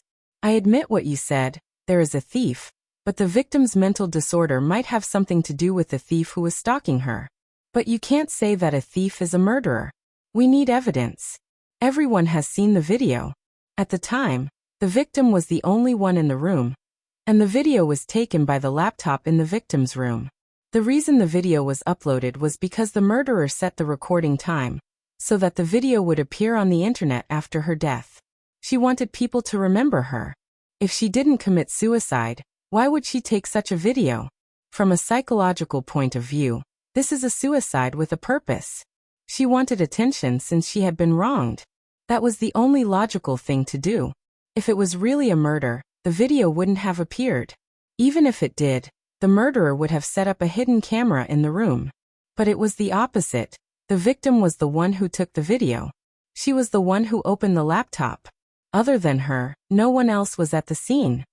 Chin Mo tapped the side of his leg. When he did that, he reminded people of the Star Trek commander, cold, handsome, and full of abstinence. He looked at Smith and seemed to smile. His eyes were cold as he said slowly, "Who said that a laptop can only be used on the spot?" Smith wasn't an ordinary person. He had handled many cases. Even though he hadn't caught Z, he had some knowledge in this area. Hence, when Chin Mo asked this question, his expression changed. "You mean, remote control?" Chin Mo's voice didn't change much. When he said this, the youngster had already changed the page. This way, everyone present could see the changes on the screen. The victim's laptop was attacked and there were traces of damage to the firewall. The special department would be able to detect the changes in the data. That night, someone hacked into the victim's network and used remote control to secretly turn on the laptop's camera. That wasn't all. The person who set the recording time was the same person. All of a sudden, Smith's mouth seemed to have been gagged. The crowd was in an uproar. A suicide case had turned into a murder case, and in such a manner. Of course, the reporters were uneasy. After all, such a method was unheard of. Stalking, changing medicine, and filming like this. No wonder the victim acted like she was insane. She must have sensed something at the time, but she couldn't be sure. Smith saw that the rhythm had been taken away, but he still felt that it didn't make sense. What about the murderer's motive? According to what you said, an ordinary person wouldn't be able to do such a complicated technique. I can't understand why an organization would spend so much effort on an ordinary person. It's illogical. Mr. Smith seems to have forgotten. Qin Emo spoke slowly. You have a case on your hands. The culprit doesn't care about the status of the other party. Moreover, the similarities between the cases are all carried out online. You should be familiar with the name of the case, the Maiden's Sacrifice. It was a premeditated serial case that had been planned for a long time. When the words Maiden's Sacrifice came out, Kieran was stunned. Smith immediately jumped up. This is impossible. Show him the evidence. Qin Emo lifted his lids. In his police uniform, he was a gentleman with both internal and external skills. The reporters finally recognized Qin Mo's face. Under the police cap was a perfectly curved chin. It wasn't anyone else but the young master of the Qin family. Another wave of commotion broke out. While the Almighty was distracted, Bojio's fingers flew across the keyboard, completely conquering the website that she had found previously. This time, her method was the real young lord of the hacker world. It was different from other hackers' attacks. In reality, when it came from Z, the other party's computer wouldn't have any alarm system. There weren't many hackers in the world who could infiltrate and retreat without leaving a trace. Usually, by the time someone reacted, Bojio had already grasped the entire website's operations. The most obvious target was the stalking post regarding the victim. There were some video recordings and comments below, sending chills down everyone's spine. What kind of organization was this? What were the people involved in this game thinking? Using their own lives as an example and taking pleasure in it? Didn't these people think about how sad their parents would be when they saw them in this state? Some of them had simply met with a setback at work. Some of them simply felt that there was no meaning in living. The last few were completely dark. After hurting others, they tried to bite back. Those who didn't succeed came here to express their thoughts. Of course, there were also those who couldn't get justice. No matter which one it was, they were gradually led to the current state by others step by step. That way, they wouldn't feel anything. Unbeknownst to them, that kind of existence was scarier than ghosts. Bojio's face was blocked by the laptop, her voice coming out slowly. Her voice had a natural sense of narration. The people who often speak here are all extremely dangerous. It's not because they would really commit suicide. If they really couldn't handle the pressure and committed suicide, they would be the kind of people who couldn't get justice. As for the others, they would become more and more violent. They originally didn't have a bottom line. After such a long period of influence, they became even more aggressive. Aggressive means that when they harmed others, they would still feel that it was the other party's fault. They would feel that it was natural to steal someone's things and receive attention. The influence of such values was terrifying. It was like a virus, slowly invading their hearts. Those who didn't know right from wrong would soon join them. This is the Maiden's Sacrifice. Yes. The other party's motive wasn't a large-scale suicide. That was just foreplay. There were people who wanted to use this method. They wanted to nurture people who didn't have a bottom line. When the time came, these people would help them to complete the massacre. When Smith saw the content on the website, his expression changed. It was indeed the Maiden's Sacrifice, the case he had been working on. The Maiden's Sacrifice was terrifying because it was ethereal. It was like a seed buried in the bottom of one's heart. No one knew when it would be triggered. Because it was an online case, it was extremely difficult to investigate. Moreover, Smith suspected that the other party had used an overseas ID because that was the only way they could avoid being tracked by many departments. In his heart, he was the only one who could expose the other party. He hadn't expected that the Maiden's Sacrifice would happen right in front of him, but he hadn't noticed it. Instead, Qin Emo had found out. This was undoubtedly a public slap to his face. How was he going to face the title of a specially hired criminal psychologist in the future? When the camera turned, Smith's face turned green. Some reporters stood up and said, "If such a case is exposed to the public without any embellishment, what if it causes a negative impact? After all, there is too much negative news about this case." Negative news? Qin Mo's voice was calm. Perhaps, but if we can only redress the grievances by letting the public know without embellishment, why don't we do it? In China, there are too many things that people don't talk about. It isn't because it doesn't exist, but after we talk about it, Some people will always come looking for trouble. But what does that matter? We say that humans are different from other animals because they are not animals. That's because humans aren't beasts.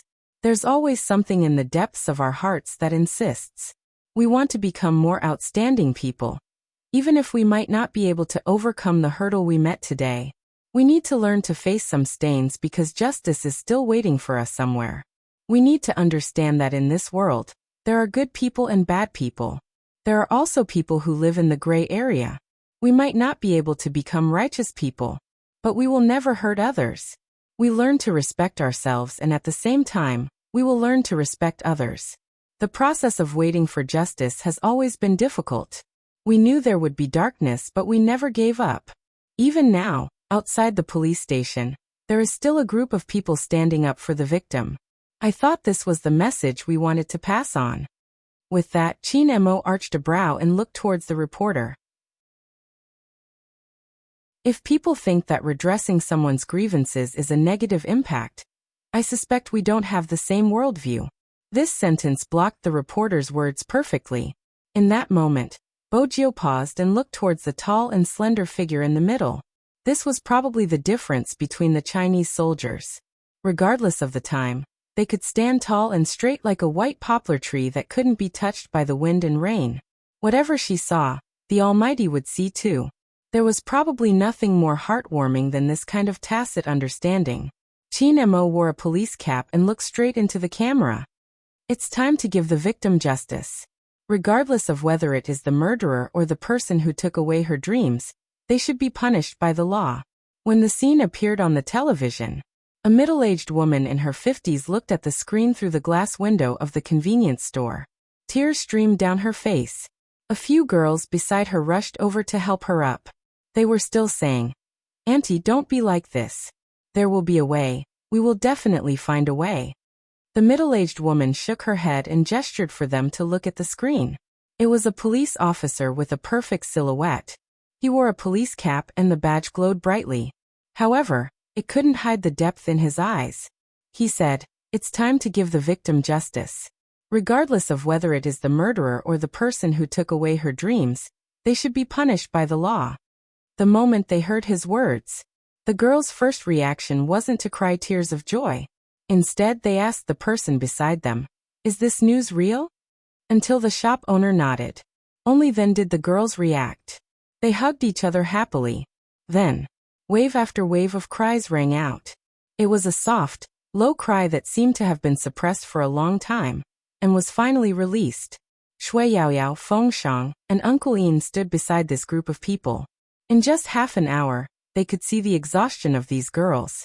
They could also see the unyielding spirit beneath the exhaustion. They could finally put down the burden on their bodies. "It's still the team captain has a way." Baby Feng tilted his head, refusing to admit that his eyes were red. Yin Wuyao didn't say anything, because he saw the figure that flashed across the screen. The one holding the laptop. Even though the captain in his police uniform had attracted most of the attention, the silver hair and the typing hands still showed that he was the little captain. Indeed, the little captain was involved in this case, but even so Li Shui didn't think much of it. Her family had professionals who would fight this case for her. At most, she would come out and apologize again. Anyway, there were still people on her side in the discussion group. However, Li Shui didn't know that. After leaving the police station, the first thing Bojio did was to transfer a sum of money to the girls, and everything that Li Shui had said, including the evidence that the thorn-head youngster had sent her. "I hope you can win." This was probably the only case that Bojio didn't use the internet to solve, because it was worth entrusting it to someone else. Smith's face was swollen from the slap. The so-called power of taking over Chin Mo didn't have any practical purpose. Li Shui's fate wouldn't be revealed immediately. It would have to go through the procedures. But there were already some people who felt that from now on, they couldn't be anyone's accomplices. Even if they were young, they had to have a basic sense of right and wrong. After she was done, Bojio received a call from Sister Turtle. Her corpse has been cremated and she passed away peacefully. Even though Auntie is still sad, her eyes are filled with other emotions. "The girls have done the calculations. You have given too much money. They will donate the remaining money from the lawsuit to other original creators who want to fight for their rights. Also, thank you, Big Spade. She helped me in the past, Bojio said suddenly. I just found out about it, so you don't have to thank me. I'm just repaying her. Sister Turtle laughed lightly, looking at her friend's smiling photo. I've decided to start writing again. I'll write this experience into a story. What do you think? Bojio had never been a writer, but after some thought she replied, not bad. You'll be the main character. Ha. Ha ha ha, my Big Spade is so cute. After hanging up, Bojio tugged at her silver hair. Chinemo arched a brow. What happened? My fans want to publish a novel for me to be the main character. Bojio was still in her previous state. Chinemo glanced at the youngster. Isn't it official? Official? Why wasn't she aware?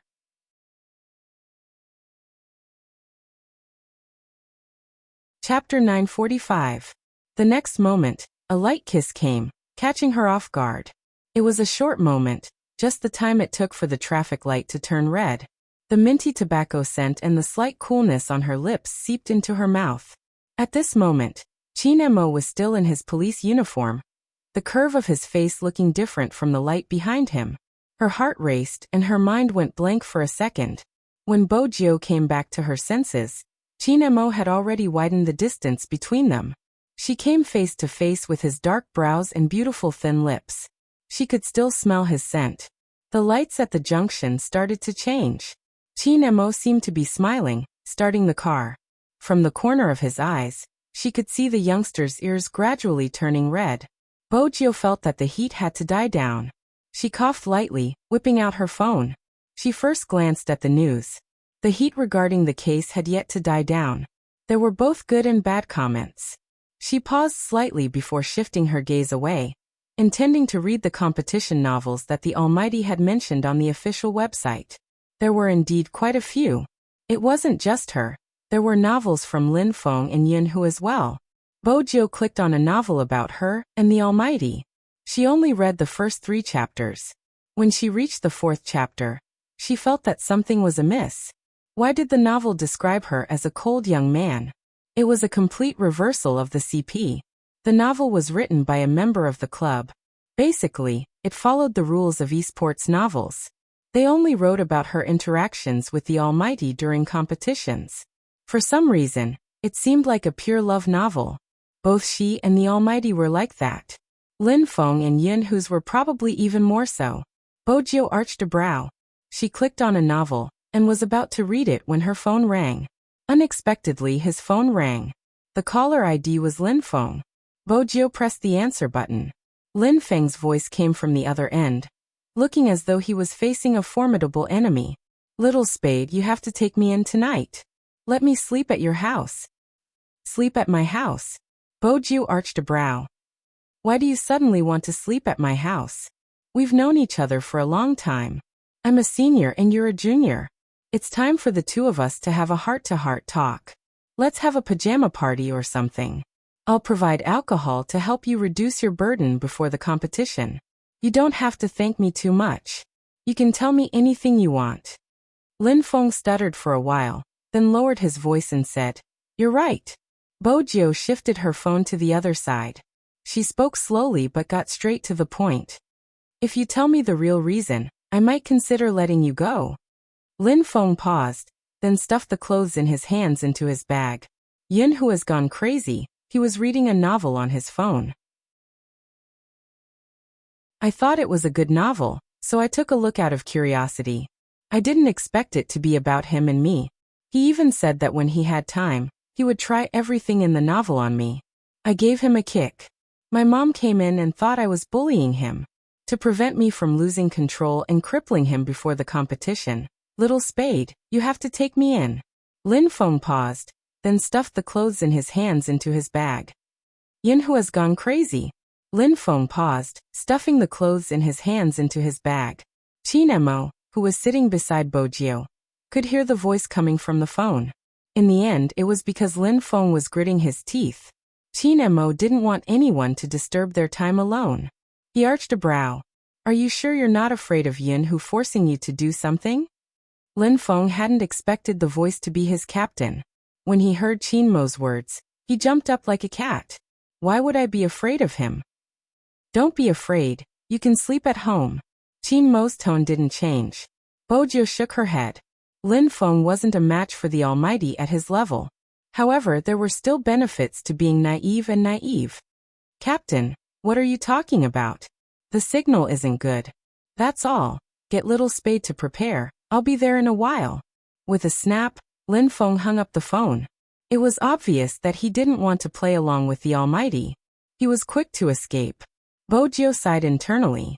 When she turned, she realized that the Almighty's eyes had darkened. Someone was going to be in trouble. Qin Mo turned the steering wheel. I'm going to your house today. Bojio wanted to say. It's fine, I'll be fine. The Almighty added. Lin Feng likes to put his arm around someone's shoulder. Do you want him to find out that you're the girl who kissed me at the ball? Bojio imagined Lin Feng's expression and words if he found out about it. She hid it instantly. But she was the one who was kissed. How did the Almighty make it sound like they were kissing? At this moment, Qin Mo's phone rang. It was a call from Director Huang. The crime squad couldn't find the first suspect in the video. Even though they had sent him the video, they couldn't find him. There wasn't a single trace of him in the country's files. Besides, there was another important piece of information. The maiden sacrifice isn't just happening in our country. Today, we received a secret report from a neighboring country. There are people in Japan who have fallen into the maiden's sacrifice as well. Many of them are being lured to commit suicide. Similar to what we saw today, there is a website dedicated to gathering such people. Then they would open a post to record their actions. It would affect people's values, and from there, it would destroy the victim's mental defenses, causing a large number of suicides. Those who join seem to have been brainwashed and are extremely evil. The Japanese have found the website, but after destroying it, there would still be another. Unless the source of the organization is found, the affected people would still join. Someone left a comment saying, "Go to hell, it's useless to live like this. Other than Almighty, no one is clean. If you want to save Almighty, you have to follow Almighty's will." Almighty? Qin Mo asked faintly. Who? Director Huang sighed. They are adamant that their Almighty is Z. Bojio could hear the voice, but she didn't show it. Even now, she hadn't forgotten that the Almighty was still suspicious of her. He could still see through her expression. As expected, Qin Mo stopped the car at the side. He glanced at the youngster before pressing the Bluetooth earpiece. Are there any suspicious terrorist organizations in Japan? No. Director Huang was slightly worried because he had seen such a method before. Back then, people had used tarot cards to choose their targets in high schools. Back then, they had used the internet to control people's thoughts and hypnotize them. They had lured people to commit suicide, and in the end, the high school had sunk into unprecedented chaos. Everyone seemed to have been hatched by the murderer and were extremely dangerous. Back then, it hadn't been as serious as it was now. But it was still the work of a hacker. It had been the same 3 years ago. At that time, more than half of the students in the high school had been brainwashed, while the other half had been brought to the border. The students weren't the only ones affected. There were teachers as well. People often said that staying with the devil for too long would turn you into a devil. No country would allow such a thing to happen. So many of their citizens had been controlled. They had to think of a way to save them. But as they were at the border, the terrain was complicated and normal soldiers wouldn't be able to handle it. Besides, it wasn't just a battle. They had to consider the fact that the other party was a psychologist. Hence, the mission had fallen onto Qin Mo's shoulders. It was a mission that no one was willing to recall.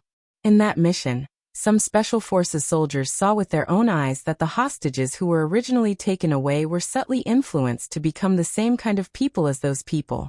Their almost numb and passionate faces looked as if they had been bewitched. In reality, those who felt that stealing from others wasn't wrong were easily influenced and turned into devils. In the country, some believed in Buddhism, some believed in Taoism, and some believed in karma. All of these beliefs were telling the world that evil would result in evil. They had to know how to differentiate between right and wrong and not be a sinner. Why was that? because there were too many people who couldn't differentiate between right and wrong. It could even be said that he would impose his dark thoughts on others. That was the reason why people with twisted views were the scariest. But under normal circumstances, there was another characteristic of people with twisted views. That was stupidity.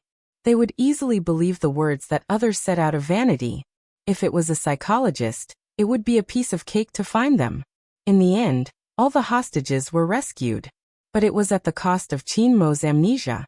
No one knew where the knot in his heart was. The people above were also worried that he had been subconsciously hypnotized by the other party. Regardless of the suspicion, it turned into regret in the end. Chin Mo's amnesia was selective, which meant that the case existed in his mind, but he couldn't remember what he had forgotten.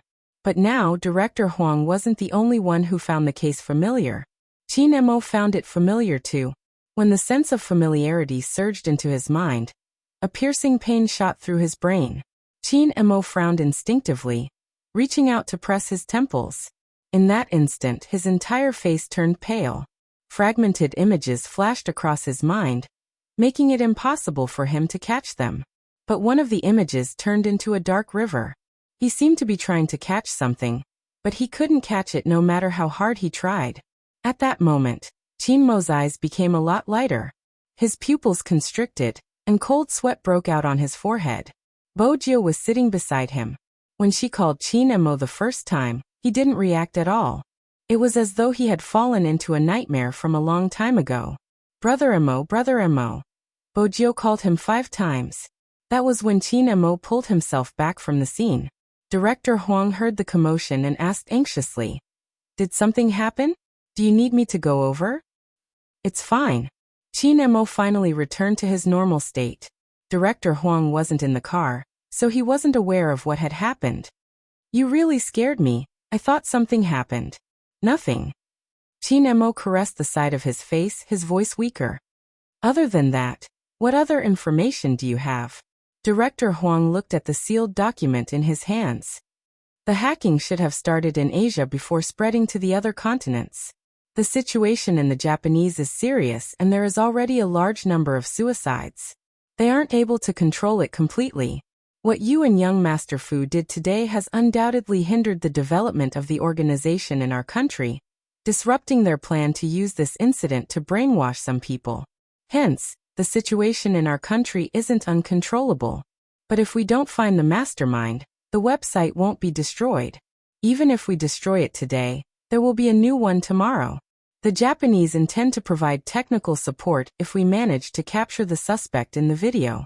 It's fine, their support won't help. Chin Mo turned the car. "Let's head back." Us. It wasn't hard to guess. It was probably young Master Fu. Indeed. But Chin Mo's reaction had caused her to frown. Ever since then, it hadn't eased up. What exactly was it that made the Almighty so happy? Bojio was smart.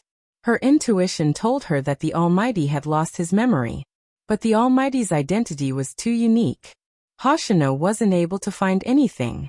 How exactly did the Almighty end up in this state? But there was one thing. 3 years ago, the Almighty had worked on a case. Because of that case, the Almighty hadn't just missed the National League. He had also been resting at home for a long period of time. Was it related to that case? That was the only guess Bojio could come up with. When they reached the crime squad, they realized the tension in the air. This time, the case wasn't just a slap to Smith's face. It had also allowed Chin Mo to enter and leave the crime squad freely. Bojio noticed that the person speaking to Director Huang wasn't from the crime squad. He was from the Japanese. Based on their accent, she could tell that they were from the Japanese. Director Huang caught sight of them and walked over with his men. He turned to Chin Mo. "These two are Interpol officers from the Japanese. Before this, we had already searched all the places where Jiang City's tall and slender man would appear, but without his real identity, it's hard to find him. Do you have any ideas?" Chin Mo didn't reply immediately, instead turning towards the youngster beside him. "Can we use the internet to find him? The tall and thin man in the video?" "I can give it a try." Bojio glanced up. "I'll continue with the videos I found at the roadside shop. Based on the route he would take, I'll be able to get a rough idea of where he would appear, and see if there are any records of him. I'll do it. Qin Mo's voice was calm. Where do you think he will end up? Bojio replied, all right. As an Interpol officer, even if they weren't from the same country, they could understand their conversation. But could they really find him?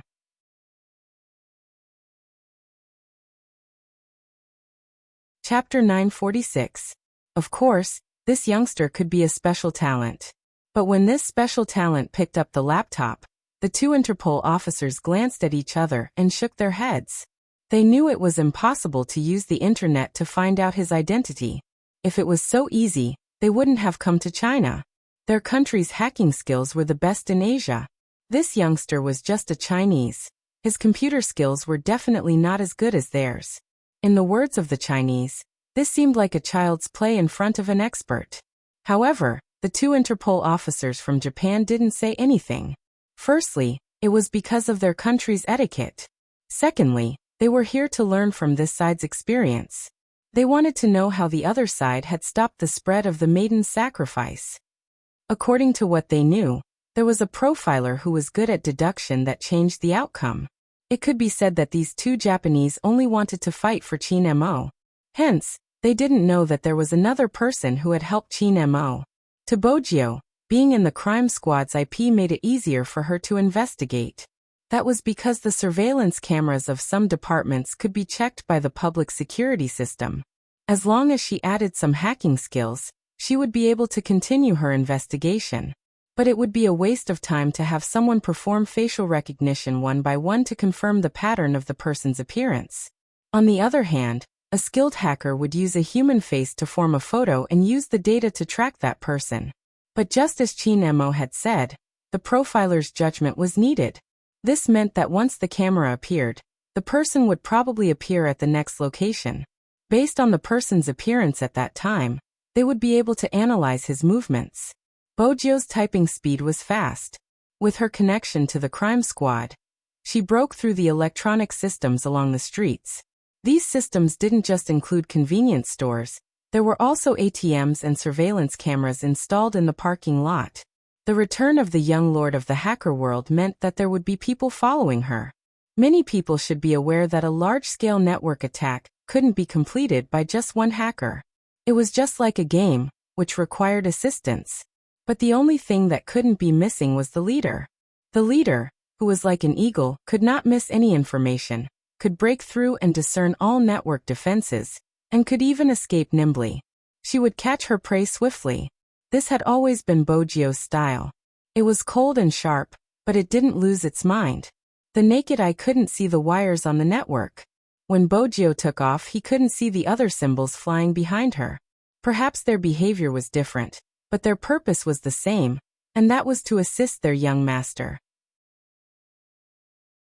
With Z's command, the others would transform into different forms to break through the defenses around them and obtain useful information.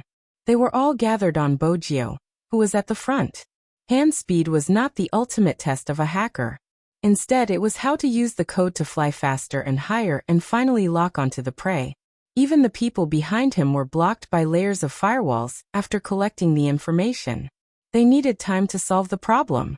Bojio didn't stop until the entire screen changed from a series of codes to a series of video clips. Every single clip had a tall and slender figure. The expressions of the two Interpol officers standing at the side changed. It wasn't that they didn't understand the internet. It was just that they had never thought that there would be such a hidden expert in Huaxia. Even in Japan, there might not be anyone who could reach such a level of computing. No, it would be more accurate to say that none of the international experts they had seen could achieve such a feat in such a short period of time. Qin Mo stood beside Bojio, one hand on one side of her body. His handsome face was noble, but when he lowered his gaze, there was a sharp glint in his eyes. Especially when his gaze landed on the screen. It seemed to penetrate one's heart. Very quickly, Bojio realized that the reason the Almighty was a top student wasn't just because of his intelligence. Also, his browsing speed was extremely fast, Bojio clicking on the images one by one. Qin Mo's gaze didn't stop, he was looking at the speed of Bojio's speed. In that instant, the two Interpol officers only had one thought. The two hunks were in their line of work. As for them, they weren't even able to use their skills. Instead, they felt shocked. What exactly was the reason? The two Interpol officers couldn't find an answer because the two of them weren't in their records. But why hadn't such talents been discovered? One of the Interpol officers couldn't help but ask, wanting to find out more about the two of them. He turned towards Director Huang. What do they do? One of them was a high school student while the other was a business CEO. It wasn't enough to say it out loud. Director Huang hesitated for a moment, finally finding a common answer. Professional esports player. Esports players? The two Interpol officers hadn't expected such a profession. Esports? Gaming? Director Huang caressed his nose, finding it unbelievable. They have a competition the day after tomorrow. If you are interested, you can take a look.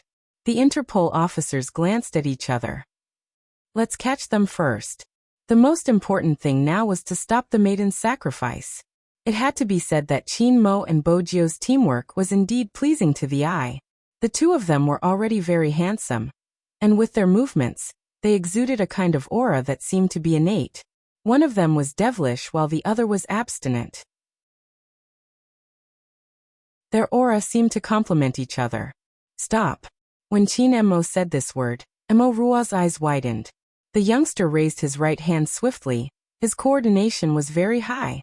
Qin Mo looked at the few photos and closed his eyes. It was as though he could form a concrete image in his mind. The image turned from illusory to real. When he encountered something that didn't make sense, he had to quickly change his train of thought. If it was the left, there was no need for such a hurried back view. He was even more anxious when he hailed a cab. Why so anxious? If the direction wasn't left, then it would be right. What's on the right? Qin Mo tilted his head, searching for some images. Hospitals, shopping malls, a direct flight to the airport? When the last word appeared in his mind, he felt a chill run down his spine. Qin Mo suddenly opened his eyes. His tone wasn't fast, but it was deep. He went to the airport. Airport? It wasn't just Interpol. Even Director Huang didn't think it was possible. If this person really appeared at the airport, how could he not be noticed? After all, his image had already been sent out, and there would be a nationwide search. Qin Mo knew what they were thinking. He glanced at Director Huang. There's a spy inside and he knows how to disguise himself. We will need the cooperation of the airport, especially the international ones. Check which flights are about to take off and stop him at the security checkpoint. We have to keep the operation a secret. There should be people at the airport. Interpol was the most concerned about the spy. His expression changed. Director Huang, you never said there's a spy inside. Such matters couldn't be known to outsiders. Director Huang was able to reach his current position, basically speaking the truth to whoever he met, and whoever he met spoke the truth to. Internal matters couldn't be told to outsiders. Besides, there were boundaries between the two countries. But it wasn't appropriate for Director Huang to say anything. Qin Mo spoke again. Ever since the maiden's sacrifice, there will be a spy inside. There's one in the Japanese department as well. Or have you never thought about why every operation ends in failure? It was a very light rhetorical question, but the two Interpol officers were taken aback. They had thought about it before, but every single time. It's time to act. Director Huang didn't give the Interpol any time to think. In reality, time was precious to everyone, including the tall and slender man, who had reached the airport. He had undergone a disguise, his face was slightly altered, and even his clothes were the same. There was a black Bluetooth earpiece on his right ear. The Bluetooth earpiece was a sign that someone was guiding him. There aren't any policemen on your left, but there's a bookstore on your right. Go in and flip through some books to avoid the cameras. The girl sounded anxious. There's still an hour before the plane takes off. 5 minutes later, head to the security checkpoint. I will tamper with the scanner so they won't be able to confirm your features and appearance. Of course, it won't be a problem even if you imagine it. There are people there as well. As long as you don't cause too much of a commotion, you will be able to board the plane successfully. Once you board the plane, they won't be able to stop you. According to international aviation law, even if someone wants to investigate you, it will only be America. China doesn't have to be afraid of America. We have a professional lawyer to help us. The most dangerous part is before you board the plane, you have to avoid all the security guards. All right. It wasn't just the girl. Even the tall and slender man was starting to panic. He hadn't expected the Chinese police to be able to lock onto him. Regardless of where he was, news of him was being broadcasted. He was wanted throughout the entire country. It was impossible for him to escape. How exactly did they manage to find him? There weren't any cameras in the corridor of the dead man. He wouldn't have been caught there. Could it be that the person above betrayed us? The tall and slender man asked darkly. The girl paused before replying. No one would give up on a huge profit, and he isn't an exception. The only person who wouldn't betray us is that person. Just like the higher-ups in the Japanese, the higher they are, the more they want. The reason you were found was probably because someone used internet technology to pull up all the places that the dead man passed by. You would definitely appear there. With Qin Mo around, it wouldn't be strange if he found you. What's strange is who exactly found those places. There must be someone else that we haven't noticed. Our plan has been foiled several times. The most dangerous time was when someone almost found me. I'm still not sure if that person has started to locate me. The only university beside the internet cafe is our university. I have no idea what information the boss of the internet cafe revealed to that person. But one thing is for sure, if it's the same person, we have to think about who is looking for us other than Qin Mo.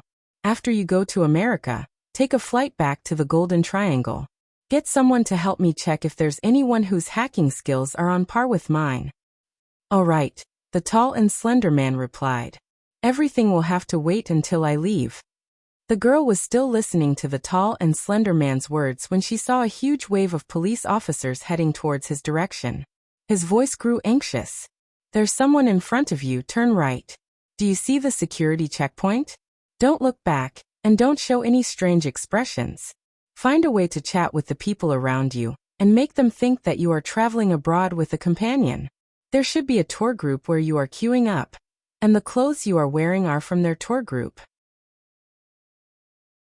Now blend in and follow the tour group in. The security officer is one of us, so he won't take the initiative to expose you. You must be fast. After hearing the girl's words, the tall and slender man quickly changed his direction and strode toward the most eye-catching spot. People who were going on a trip would be in a better mood and would be less guarded, especially when they saw someone wearing the same clothes as them. The tall and slender man was good at talking too. He found someone to chat with casually and said with a smile, I've learned some daily language before this. Uncle and Auntie, if there's anything you don't know, I'll translate for you if you want to buy something when you get there. He didn't just randomly pick these two elderly people to talk to. That was because in terms of age, the tall and slender man was just right for people to mistake him for the old couple's son. Moreover, the old people were not xenophobic. They could start a conversation after a few words, especially when someone asked, Are you guys chatting to register for the tour group? The old man smiled. Actually, other than going on a trip, my wife and I also want to see if our grandson is used to studying there. From afar, the security officers did not know what they were talking about. When the tall and slender man helped the old man to carry his bag through the security check, the security officers who arrived only glanced over. After all, in their minds, the person they wanted to arrest must be a single person. Thus, no one saw the disdainful smile on the tall and slender man's lips after exchanging glances with one of the security officers. So what if they had locked onto him? He still managed to escape. China's security was only SOSO.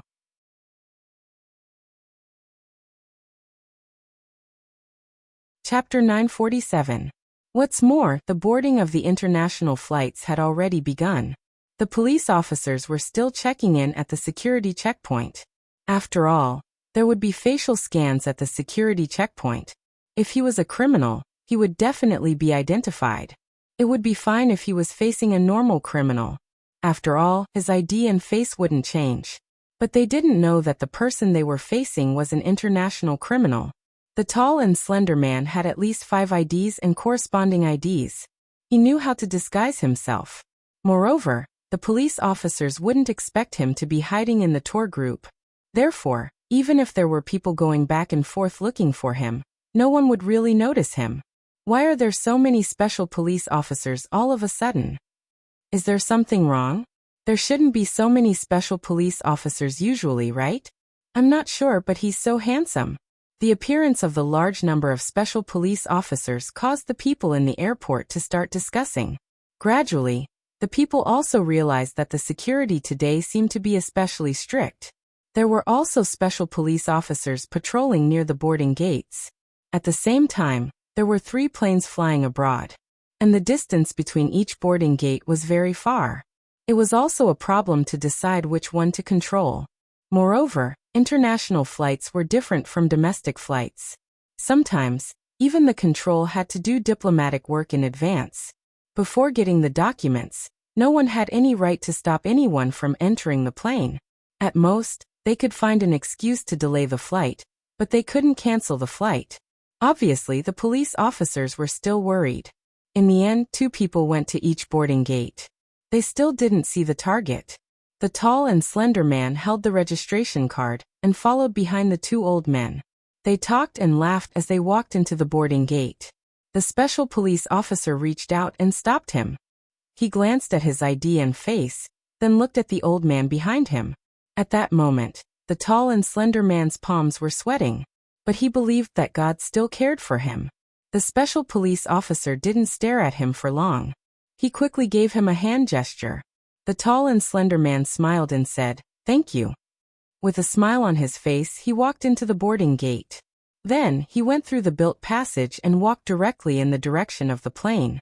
The beautiful space station was in front of the cabin, welcoming all the passengers with great etiquette. Once he got on the plane, it would be harder for those people to find him. The tall and slender man found a seat by the window and sat down. He raised his hand to look at the watch on his wrist and calculated the time. In the airport, Director Huang's expression wasn't good. "No suspicious person?" "Yes, Chief, we have searched everywhere." During the security check, we found some people who brought some things onto the plane. They were all detained by us, but the people who were detained are not suspects. Director Huang's breathing deepened. "Are you sure there isn't anyone suspicious? He is definitely at the airport." Qin Mo's reasoning had never been wrong. How could it not be possible? "Director Huang, we've really sent people to every security checkpoint. The information from the airport is the same. This person hasn't appeared." Director Huang's face turned stern. "Continue the search. There's no need to look for the security checkpoint." An indifferent voice rang out. Director Huang turned around, spotting Qin Mo standing in the middle with one hand stuffed into his trouser pocket, his eyes fixed on the clock. His side profile was still handsome and elegant, attracting everyone's attention immediately. Moreover, there was a youngster with a unique hair color standing beside him. However, Bojio's reaction was faster. When she saw someone looking in her direction, she took off her black hooded top and pulled the hood up, revealing only her clean curves. Even her eyelashes, which were as fine as a crow's feather, couldn't be seen. It had to be said that the hood had a certain concealment effect, mainly because it suppressed the color of her hair. Qin Mo was still wearing his well-ironed police uniform, which didn't stand out in such a setting since the people around were all police officers. Besides, no one would think of Supreme Alliance's captain as a police officer. Hence, when they saw him, their attention was slightly diverted. Bojio took a step towards Qin Mo, trying her best to reduce her presence. Her silver hair was handsome, but it was easy to expose her identity. Qin Mo seemed to understand the youngster's intentions. He reached out and pressed on the man's head, pulling him towards him before turning to Director Huang. At this time, the plane should be boarding. Based on the time he left, there are only 3 available flights.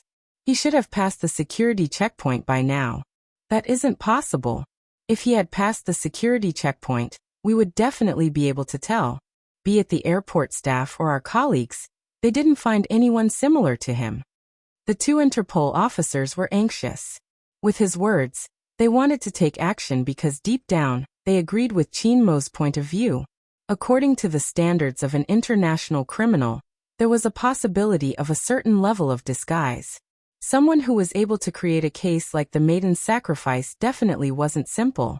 It was highly possible that the criminal had boarded one of the planes. If they followed the route provided by the profiler, their guess was the highest possibility. They had to board the plane immediately and arrest the suspect. Otherwise, once they alighted from the plane and entered America, many things would be out of their control. Hence, no matter what, they had to start the arrest, even if they had to use their identity as Interpol officers. Of course, Chinemo knew what they were thinking. His tone was calm. This is China, and the people on the plane are all Chinese. If the criminal has boarded the plane, all the passengers on the plane might become hostages.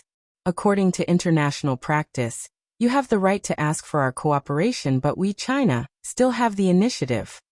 Hearing this, the two Interpol officers were taken aback.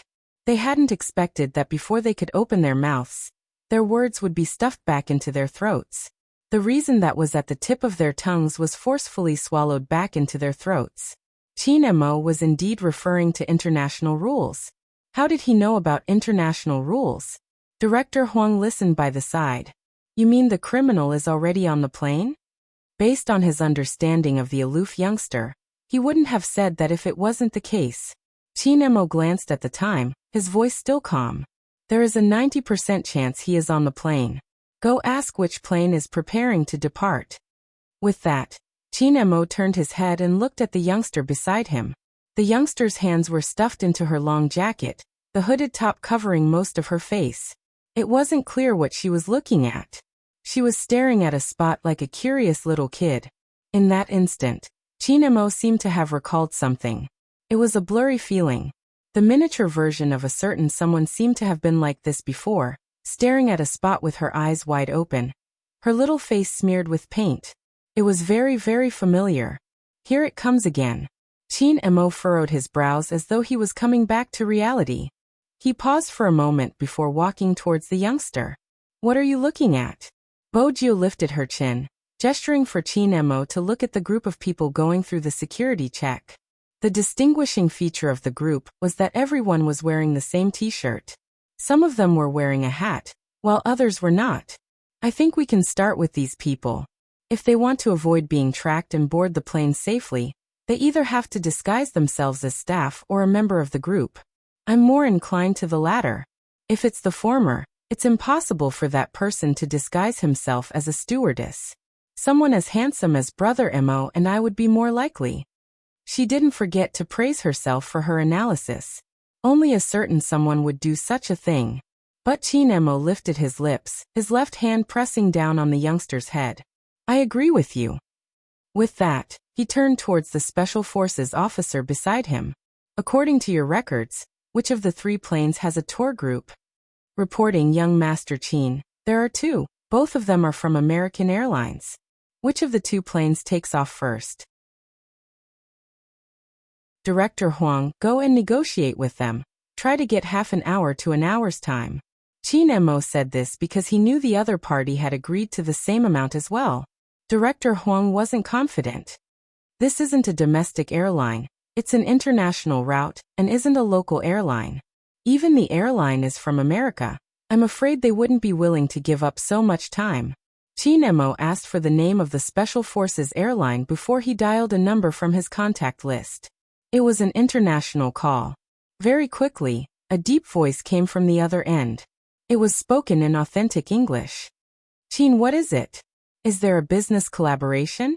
If it's a project from your family, we won't reject anyone, no matter how much.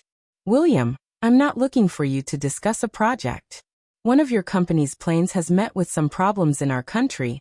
I would like you to help me get an hour to delay the departure by half an hour to an hour. William smiled. What's so important? Are you going to chase after an escaped girl? That's how it is on the television. An hour is too long. I can get them to delay by half an hour. All right. I'll make the arrangements now. Treat it as me returning the favor. Chinemo hung up, turning towards the Special Forces and Director Huang. The plane will be delayed by half an hour. We need someone who is good at identifying disguises. I can't go up, the other party might recognize me and be wary of me.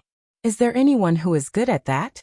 The special forces were indeed good at identifying disguises, but they weren't that good. Bojio glanced over. No one raised their hands. Brother Mo, what do you think of me? The youngster smiled devilishly, her words sharp. Everyone on the plane has become his hostage. If he knows how to fly, once he notices something amiss in the cabin, he would take action. Hence, it wouldn't be suitable for him to wear a police uniform. I'm the only one he doesn't know. Even if he sees me, he would only treat me as a passenger and wouldn't have any resistance. Time trickled by. At this moment in the cabin, the tall and slender man seated by the window was starting to get impatient, getting more and more impatient at times like this. Everything was over, but the plane still hadn't taken off. The tall and slender man reached for the light, calling the air stewardess over. The air stewardess's smile was perfect. Sir, do you need a blanket? Or is there anything else you need? No, it's just 10 minutes before the plane takes off. The tall and slender man couldn't sit still, asking the air stewardess to check her watch. Why isn't the cabin door closed yet? The stewardess lowered her body again. I'm sorry, sir. Our plane has encountered some procedural irregularities. In addition, there are still passengers who haven't come in yet. We're in the midst of final adjustments. Please forgive us for the inconvenience. Procedural inconveniences? The tall and slender man repeated, arching a brow. He decided to wait for another 10 minutes. If the plane wasn't closing up after 10 minutes, it would be time for him to consider his next move. Based on the current situation, the old couple beside him were the best hostages. Their ability to resist was one thing, and the other was that they didn't have any powerful weapons on them. If he had a weapon, he wouldn't be able to get away with it. Therefore, holding one of the old couple hostage wouldn't just be within his control, it would also allow him to kill 10 police officers.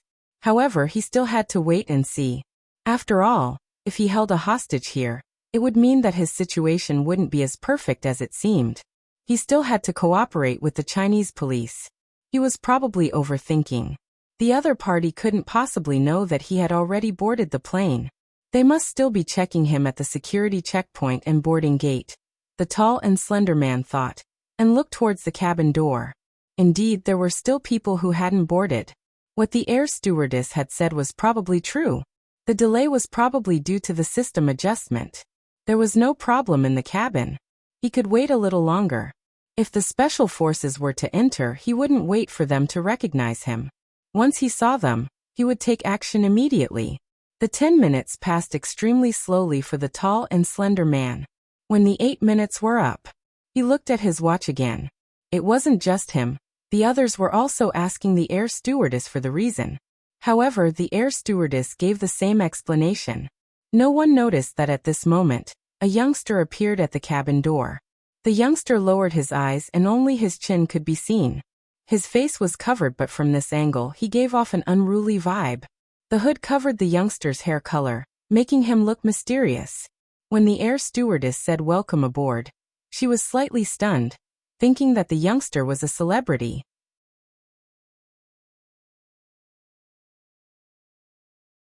Chapter 948. As the last passenger to board the plane, Bojio didn't keep a low profile. Instead, it suited her image as a hedonistic young master. When she had been alone, she had been rather unrestrained. But she wasn't sure if it was because of her childhood memories, but the moment she was in front of the Almighty, she wanted to show her best side. In order to conquer her little sweetheart, she had to be mindful of her image. International flights were usually large passenger planes. As she walked from the beginning to the end, Bojio's gaze locked onto the group of tourists wearing the same top. She only had 5 minutes left. After 5 minutes, the cabin door would close and the plane would take off. She had to confirm who the culprit was within 5 minutes, and she couldn't make a mistake. If she did, there would be more trouble. Disguise was one of Bojio's specialties.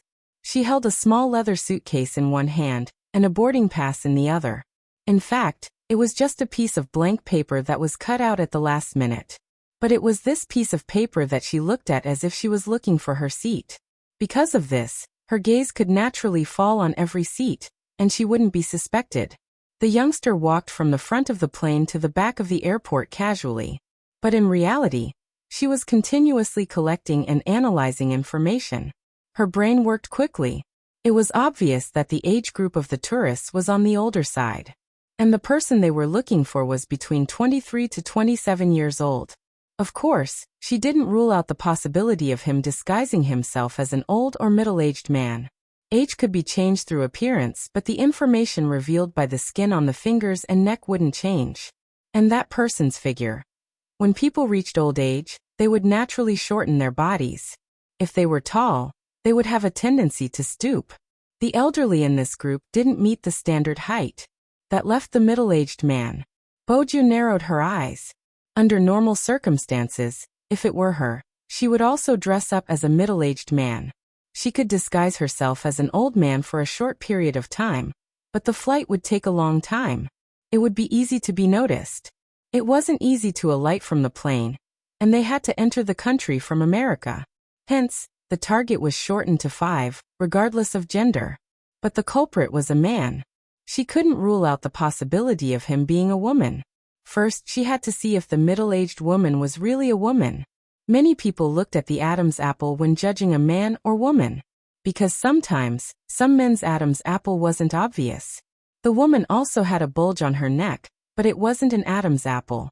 To differentiate between men and women, one had to look at their bone structure and figure. As someone who often disguised as a man, Bojo was very experienced.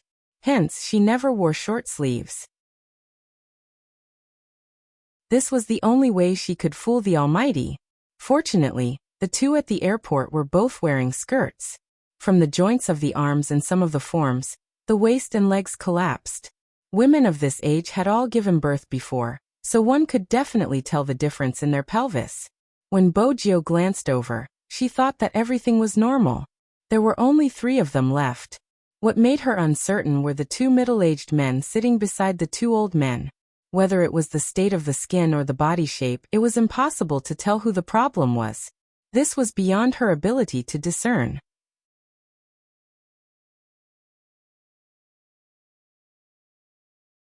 Chapter 949. The stewardess's voice rang out once more, signaling for the passengers to return to their seats. She had to find the culprit before the cabin door closed. Bojo had to drag the culprit down before the plane took off. Otherwise, what would happen to the National League? Once the plane took off, it would take more than a day for them to return. Was it the one on the left or the one on the right? Bojo pondered as she walked forward. She paused for a second. In that second, there was only one thought in her mind. If it was the Almighty, how would he differentiate? Actions were controlled by the person. Words and appearances could be deceiving. But his actions and micro-expressions were subconscious. This was when she had been very young. Her little canine pet had told her about it.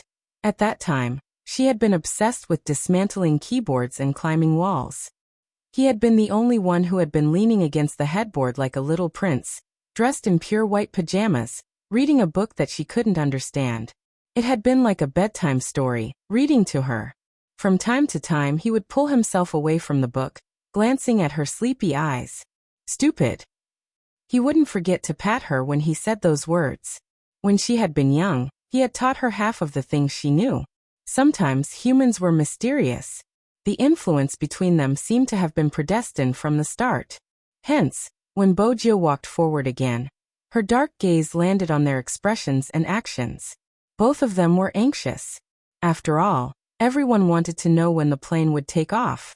However, after one of them raised his hand to look at the time, he began to play with his phone again, as if he was chatting. The other one turned towards Bojo, his gaze making it seem as though he had to be wary of anyone who entered. Bojo didn't avoid his gaze. Instead, she walked towards him with her boarding pass, just like an ordinary person looking for her seat. She walked forward with her small luggage, glancing at the seat number from time to time. Seeing this, the tall and slender man shifted his gaze back to his watch. After all, in his eyes, a high school student posed no threat at all. Moreover, the last person who came up was carrying a suitcase. If they were really here to capture him, they wouldn't take anything with them. The tall and slender man thought of the usual Interpol methods. But he wasn't aware of it. The young man in front of him was most familiar with how criminals thought. If she was the one escaping, she would also pay attention to the last person to enter the plane. And she would also observe who didn't take their luggage. Therefore, before entering the plane, the first thing she did was to grab a small suitcase. There was nothing in the suitcase, but she dragged it along to complete a layer of disguise. Bojio placed the suitcase down. She seemed to have found her position, but she wasn't sure. She glanced back and forth. At this moment, the tall and slender man was even less concerned. Listening to the countdown of the last minute, he flipped open the newspaper and was about to enjoy the moment of takeoff. The young man bent down, his silver hair faintly peeking out where his eyes were. The side of his face was as fair as jade, clean and handsome. "Sir, you seem to be sitting in the wrong seat. F12D, is this the right seat?" Bojio handed the boarding pass over. The tall and slender put down the newspaper and said in a normal voice, "This is my seat. Your seat is behind me." "Really?" The youngster laughed, a sinister aura in her voice. "I don't think your seat should be here, it should be in prison." With that, the tall and slender man's expression changed. He held on to the old man beside him, wanting to use him as a hostage. But in that instant there was a loud crack. His wrists, which were holding onto the newspaper, were locked together. The young man's movements were extremely fast. In the time it took for a spark to fly off a flint, he directly pressed his entire head onto the small table. There was a loud bang. The tall and slender man was still in a state of shock. That was when he realized that the youngster wasn't holding a boarding pass. It was a piece of white paper.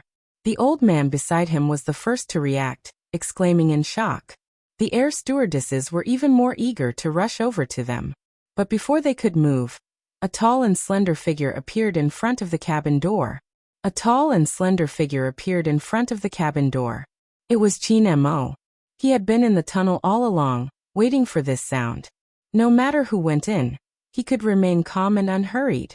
But when it was that guy, Chin Mo had to admit that he had been slightly worried. He had been worried that there might be something he hadn't predicted. He had been worried that the criminal might have a weapon. But from the looks of it, the operation was going smoothly. With such a person appearing in front of the cabin, the air stewardesses would definitely cover their mouths instinctively. Police case. Chin Mo had already taken Director Huang's identification. He raised his right hand, releasing his aura. "Everyone, please remain seated. Can I trouble the people in the middle to move aside so my men can bring him out?" With such a sudden turn of events, everyone's first reaction would be to stand up and watch. But after Chin Mo finished speaking, 6 to 7 special police officers appeared behind him. No one dared to move. The old couple who were closest to Bojio were in a state of shock. Bojio seemed to have noticed them. After knocking them out, she lifted them up forcefully. She didn't stay any longer. The tall and slender man was held down by 2 special police officers as he walked towards the cabin entrance. When he caught sight of Chin Mo, his dazed mind snapped back to reality. He turned around abruptly and looked at the young man from before. Silver hair, black eyes and an eye-catching face. He was supposed to be their next target, the young master of the Fu family, who was closest to Chin Mo. But their information hadn't mentioned him. Not only did he know how to disguise himself, he was also skilled. Inexplicably, a chill ran down the tall and slender man's spine. How much exactly did they know about the youngster who was always by Chin Mo's side? According to the information, the youngster didn't just know how to play games. He seemed to have some knowledge of computers as well. It had been countless times that their plans had been forced to stop because of a single person's cyber attack. The other party had even changed their bomb sequence without them knowing. They hadn't even been able to find out the other party's identity. But now, the tall and slender man had a terrifying thought. If the person who had been disrupting their plans was this youngster, then the consequences. The tall and slender man didn't dare to continue the thought. His face was already covered by a black cloth. The moment the cabin door closed, Chin Mo reached out and pulled Bojio into his embrace. Chin Mo reached out and pulled Bojio into his arms, acting as though there was no one else around. The Interpol officers glanced at each other, seeing the shock in each other's eyes.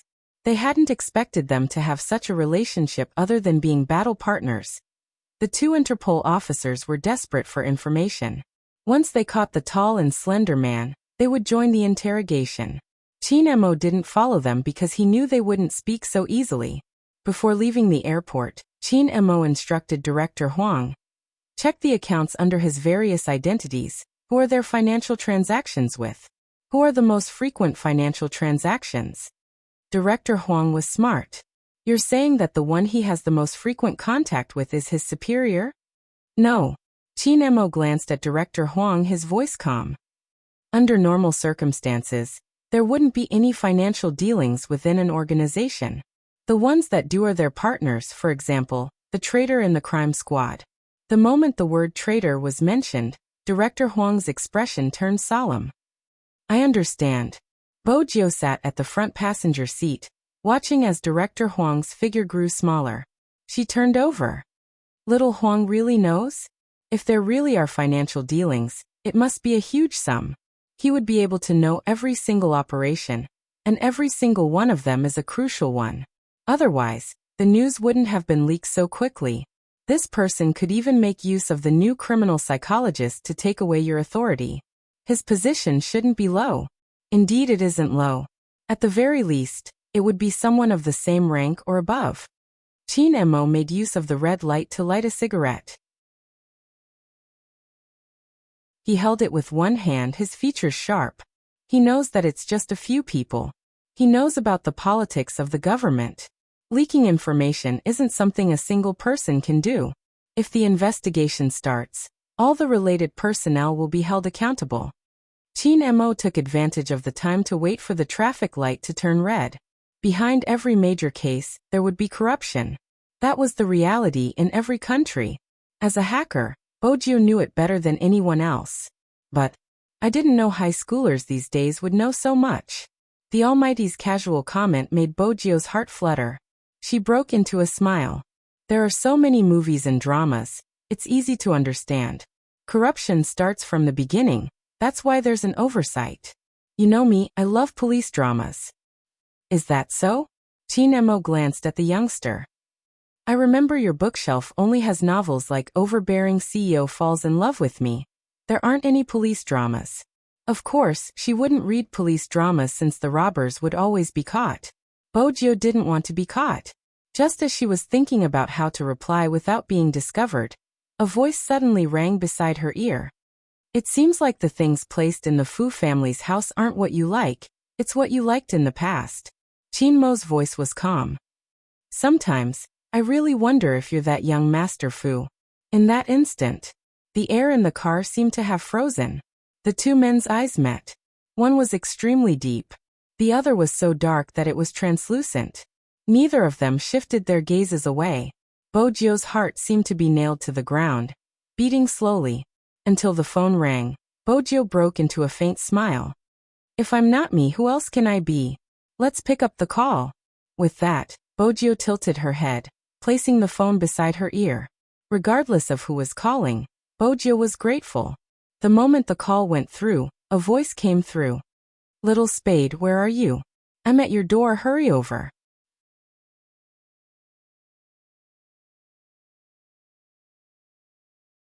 Chapter 950. He didn't wait for her to speak before hanging up. Bojio reached for her phone. Chin Emo arched a brow.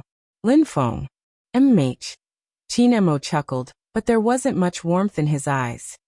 Do you really intend to sleep there? From your tone it sounds like it. Bojio watched the Almighty's sculpted face, feeling an inexplicable sense of misfortune. Speaking of misfortune, Lin Feng really fit the description. Originally, he had left the house valiantly and slammed the door loudly, intending to stay in a hotel for 2 days. It's not like he doesn't have money, right? Who knew that he wouldn't have brought his wallet when he left the house? If he had money, he could take a taxi since he could pay with his phone. But he needed an identification card to stay in a hotel. He couldn't leave in the day and return at night. How could that be considered running away from home? It would be like a child playing house. But for him to return to get his identification card, it would be too embarrassing. Yinhu must be mocking him now. How could he be so hesitant to leave home? All the more reason why he couldn't return. He would definitely find fault with him. Even if he didn't find fault with him, he would definitely take a look at him. Not to mention the things written in the text. It was too frightening. He actually wanted to use those techniques on him. F***ck, did he really think he was a pushover? That was why he had to wander outside. Thinking of this, Lin Feng kicked the wall heavily. The kick was so painful that his entire body arched. F***ck.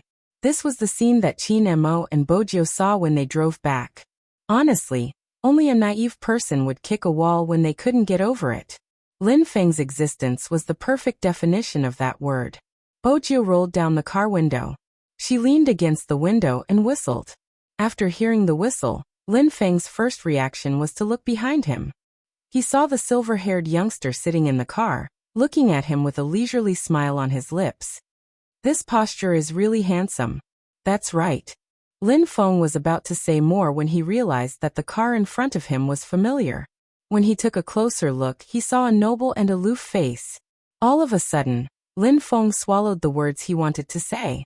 F***ck, why didn't Little Spade tell him that Captain was here too? Lin Feng knew how to restrain himself in front of Qin Mo.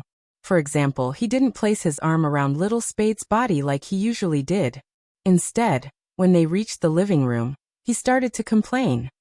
Anyway, I don't plan to go back. Arrange a room for me. Bojio glanced at Lin Feng, thinking that he wouldn't be able to win against Almighty Yun at his level. He hadn't considered the possibility of him finding his way over. You don't know how miserable I've been lately. Lin Feng hugged the cushion on the sofa.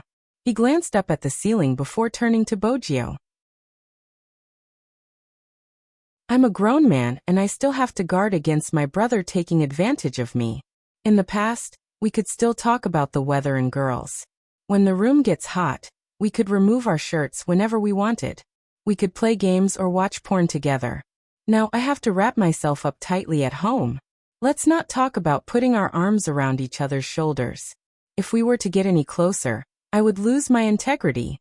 Mother****, of all the things that guy could be thinking about, he just had to think about my chrysanthemum. Bojio didn't say a word. She just smiled. Little submissive Lin looked rather pitiful. Hey Little Spade, do you have beer? Lin Feng didn't feel like he was suffering at all. He was the one attacking, wasn't he? Bojio didn't want to laugh too much. She held her chin and arched a brow lazily. Yes, why? Give me a can first, I'm suffocating. Lin Feng placed the cushion at the side, his eyes bright. Qin Mo walked over and tossed a can of beer to Lin Feng. His tone was calm. Why? He doesn't even allow you to drink. That's not it. Without a second thought, Lin Feng pulled open the can of beer, tilted his head back, and drank a mouthful. I'm afraid I'll drink too much and give Yinhu another chance. He's not easy to deal with, so I have to stay sober. Qin Mo glanced at him, replying slowly, I see. Think about it, aren't I pitiful? I love drinking and eating meat skewers, but I'm not allowed to drink Budweiser. It's killing me, Lin Feng said, taking another sip. Qin Mo sat there, tossing another can of beer to him. Indeed, do you need someone to prepare some food to go with the alcohol? Lin Feng had never seen his captain so caring. Was it because of Little Spade? Tsk. That was why people in love. It was unbelievable. But such a huge change in his captain was rather frightening. Lin Feng caressed his arm. It wasn't much, he just wanted to eat and drink to his heart's content. Everything else wasn't important to him. Chen Xiaodong stood at the side, confused. That wasn't it. What exactly did he hear? Almighty Yin had been thinking about Almighty Lin, and he was so blatant about it. In the past, he had always thought that the rumors on the internet were lies. After all, he knew that when people interacted with their brothers, they would naturally put their arms around each other's shoulders. He didn't understand what the girls were screaming about. Weren't Almighty Yin and Almighty Lin normal? Why did they suddenly become abnormal? No, that wasn't right. Why were there suddenly gay men around him? Young Master was gay, Almighty Qin had been turned gay by his young master, and now, Almighty Lin and Almighty Yin were at such a stage. It could be said that as a straight man, he was under a lot of pressure when there were gays around him. It was better to call Madam and ask her to continue shopping with movie Queenin. It was too dangerous at home. Chen Xiaodong was afraid that He Honghua wouldn't be able to take it. It was fine that young master was gay, but there were so many of his kind around him. After placing the dishes on the table, Chen Xiaodong went to do his own things. Before he left, he glanced at the empty beer cans at the side. There were quite a lot of them. Bojio was looking at the food as well. As she ate, she arched a brow. As expected, someone was going to be in trouble. Lin Feng was a naive boy. He didn't even realize that the Almighty was trying to force him to drink. This person. Bojio didn't know what to say. At this moment, Lin Feng bolted upright. His body was shaking and his words weren't clear. No, I have to make a phone call and show off to that guy. Bojio shook his glass. It was empty. She glanced at the bottle of Maotai the Almighty had pushed over. Needless to say, Lin Feng definitely drank too much. What are you showing off for? Bojio thought to herself. Lin Feng tossed his phone onto the table before picking it up. He dialed a string of numbers. Showing off that I successfully ran away from home. Bojio. What's there to show off? At this moment, Lin Feng's phone was connected. It was on speaker mode. The voice on the other end was familiar and steady, but there was a tinge of anxiousness. Where are you? I burp? Why should I tell you? Lin Feng burped, looking rather arrogant. To Bojio, he was asking for trouble. Yinhu's fingers stilled. You drank? I didn't just drink, I ate meat too. That's right. I even saw. Lin Feng wanted to say that he saw a girl, but after scanning the surroundings, there wasn't a single girl. He changed his words. I even saw a hunk. Yinhu narrowed his eyes, his tone turning cold. Which hunk? A hunk with silver hair. Lin Feng was drunk, acting rather stupid. Don't bother about that.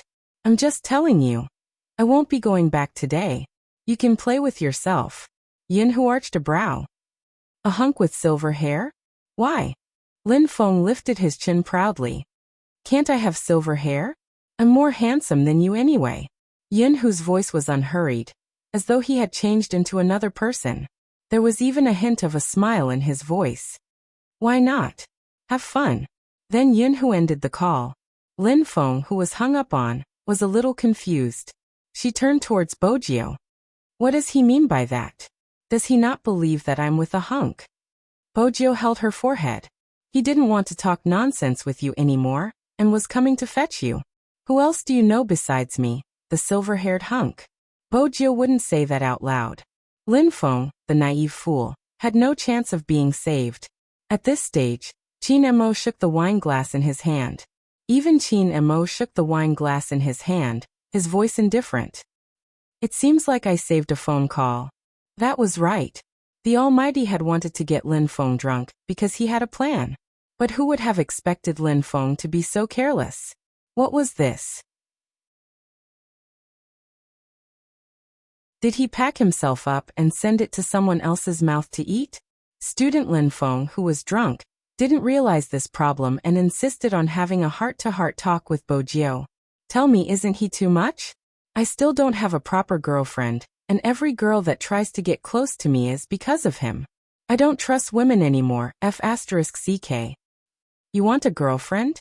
Bojio had always believed that relationships shouldn't be forced. If Lin Feng really wanted a girlfriend, she had to make him stay. Lin Feng shook his head. That isn't the main point. If that isn't the main point, then what is? Bojio arched a brow. Lin Feng took another sip of beer, his expression serious. Do I look like a bottom?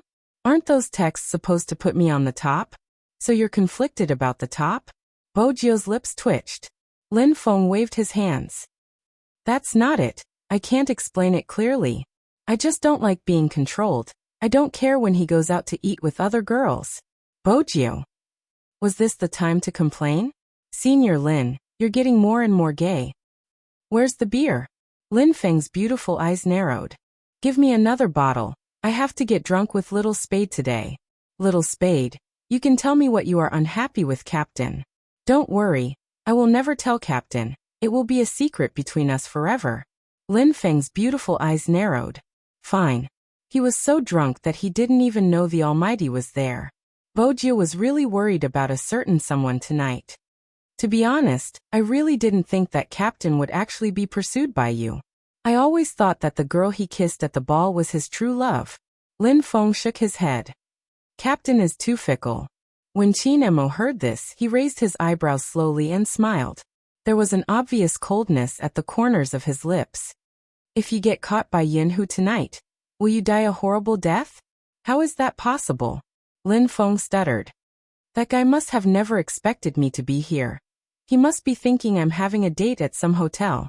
Is that so? Qin Emo lifted the corners of his lips. Bojio watched as the Almighty sent a message to Almighty Yun. Bring him back. The reply came swiftly. I'm on my way, I'll be there soon. Indeed, from Lin Feng's words, Almighty Yun already knew where he was. But Lin Feng didn't feel any sense of danger. He continued to burp. Little Spade, who do you think that girl is? Oh right. Tell me honestly. What kind of clothes were you wearing that day? Why didn't we find you? Guess. Bojio leaned back lazily. Lin Feng shook his head.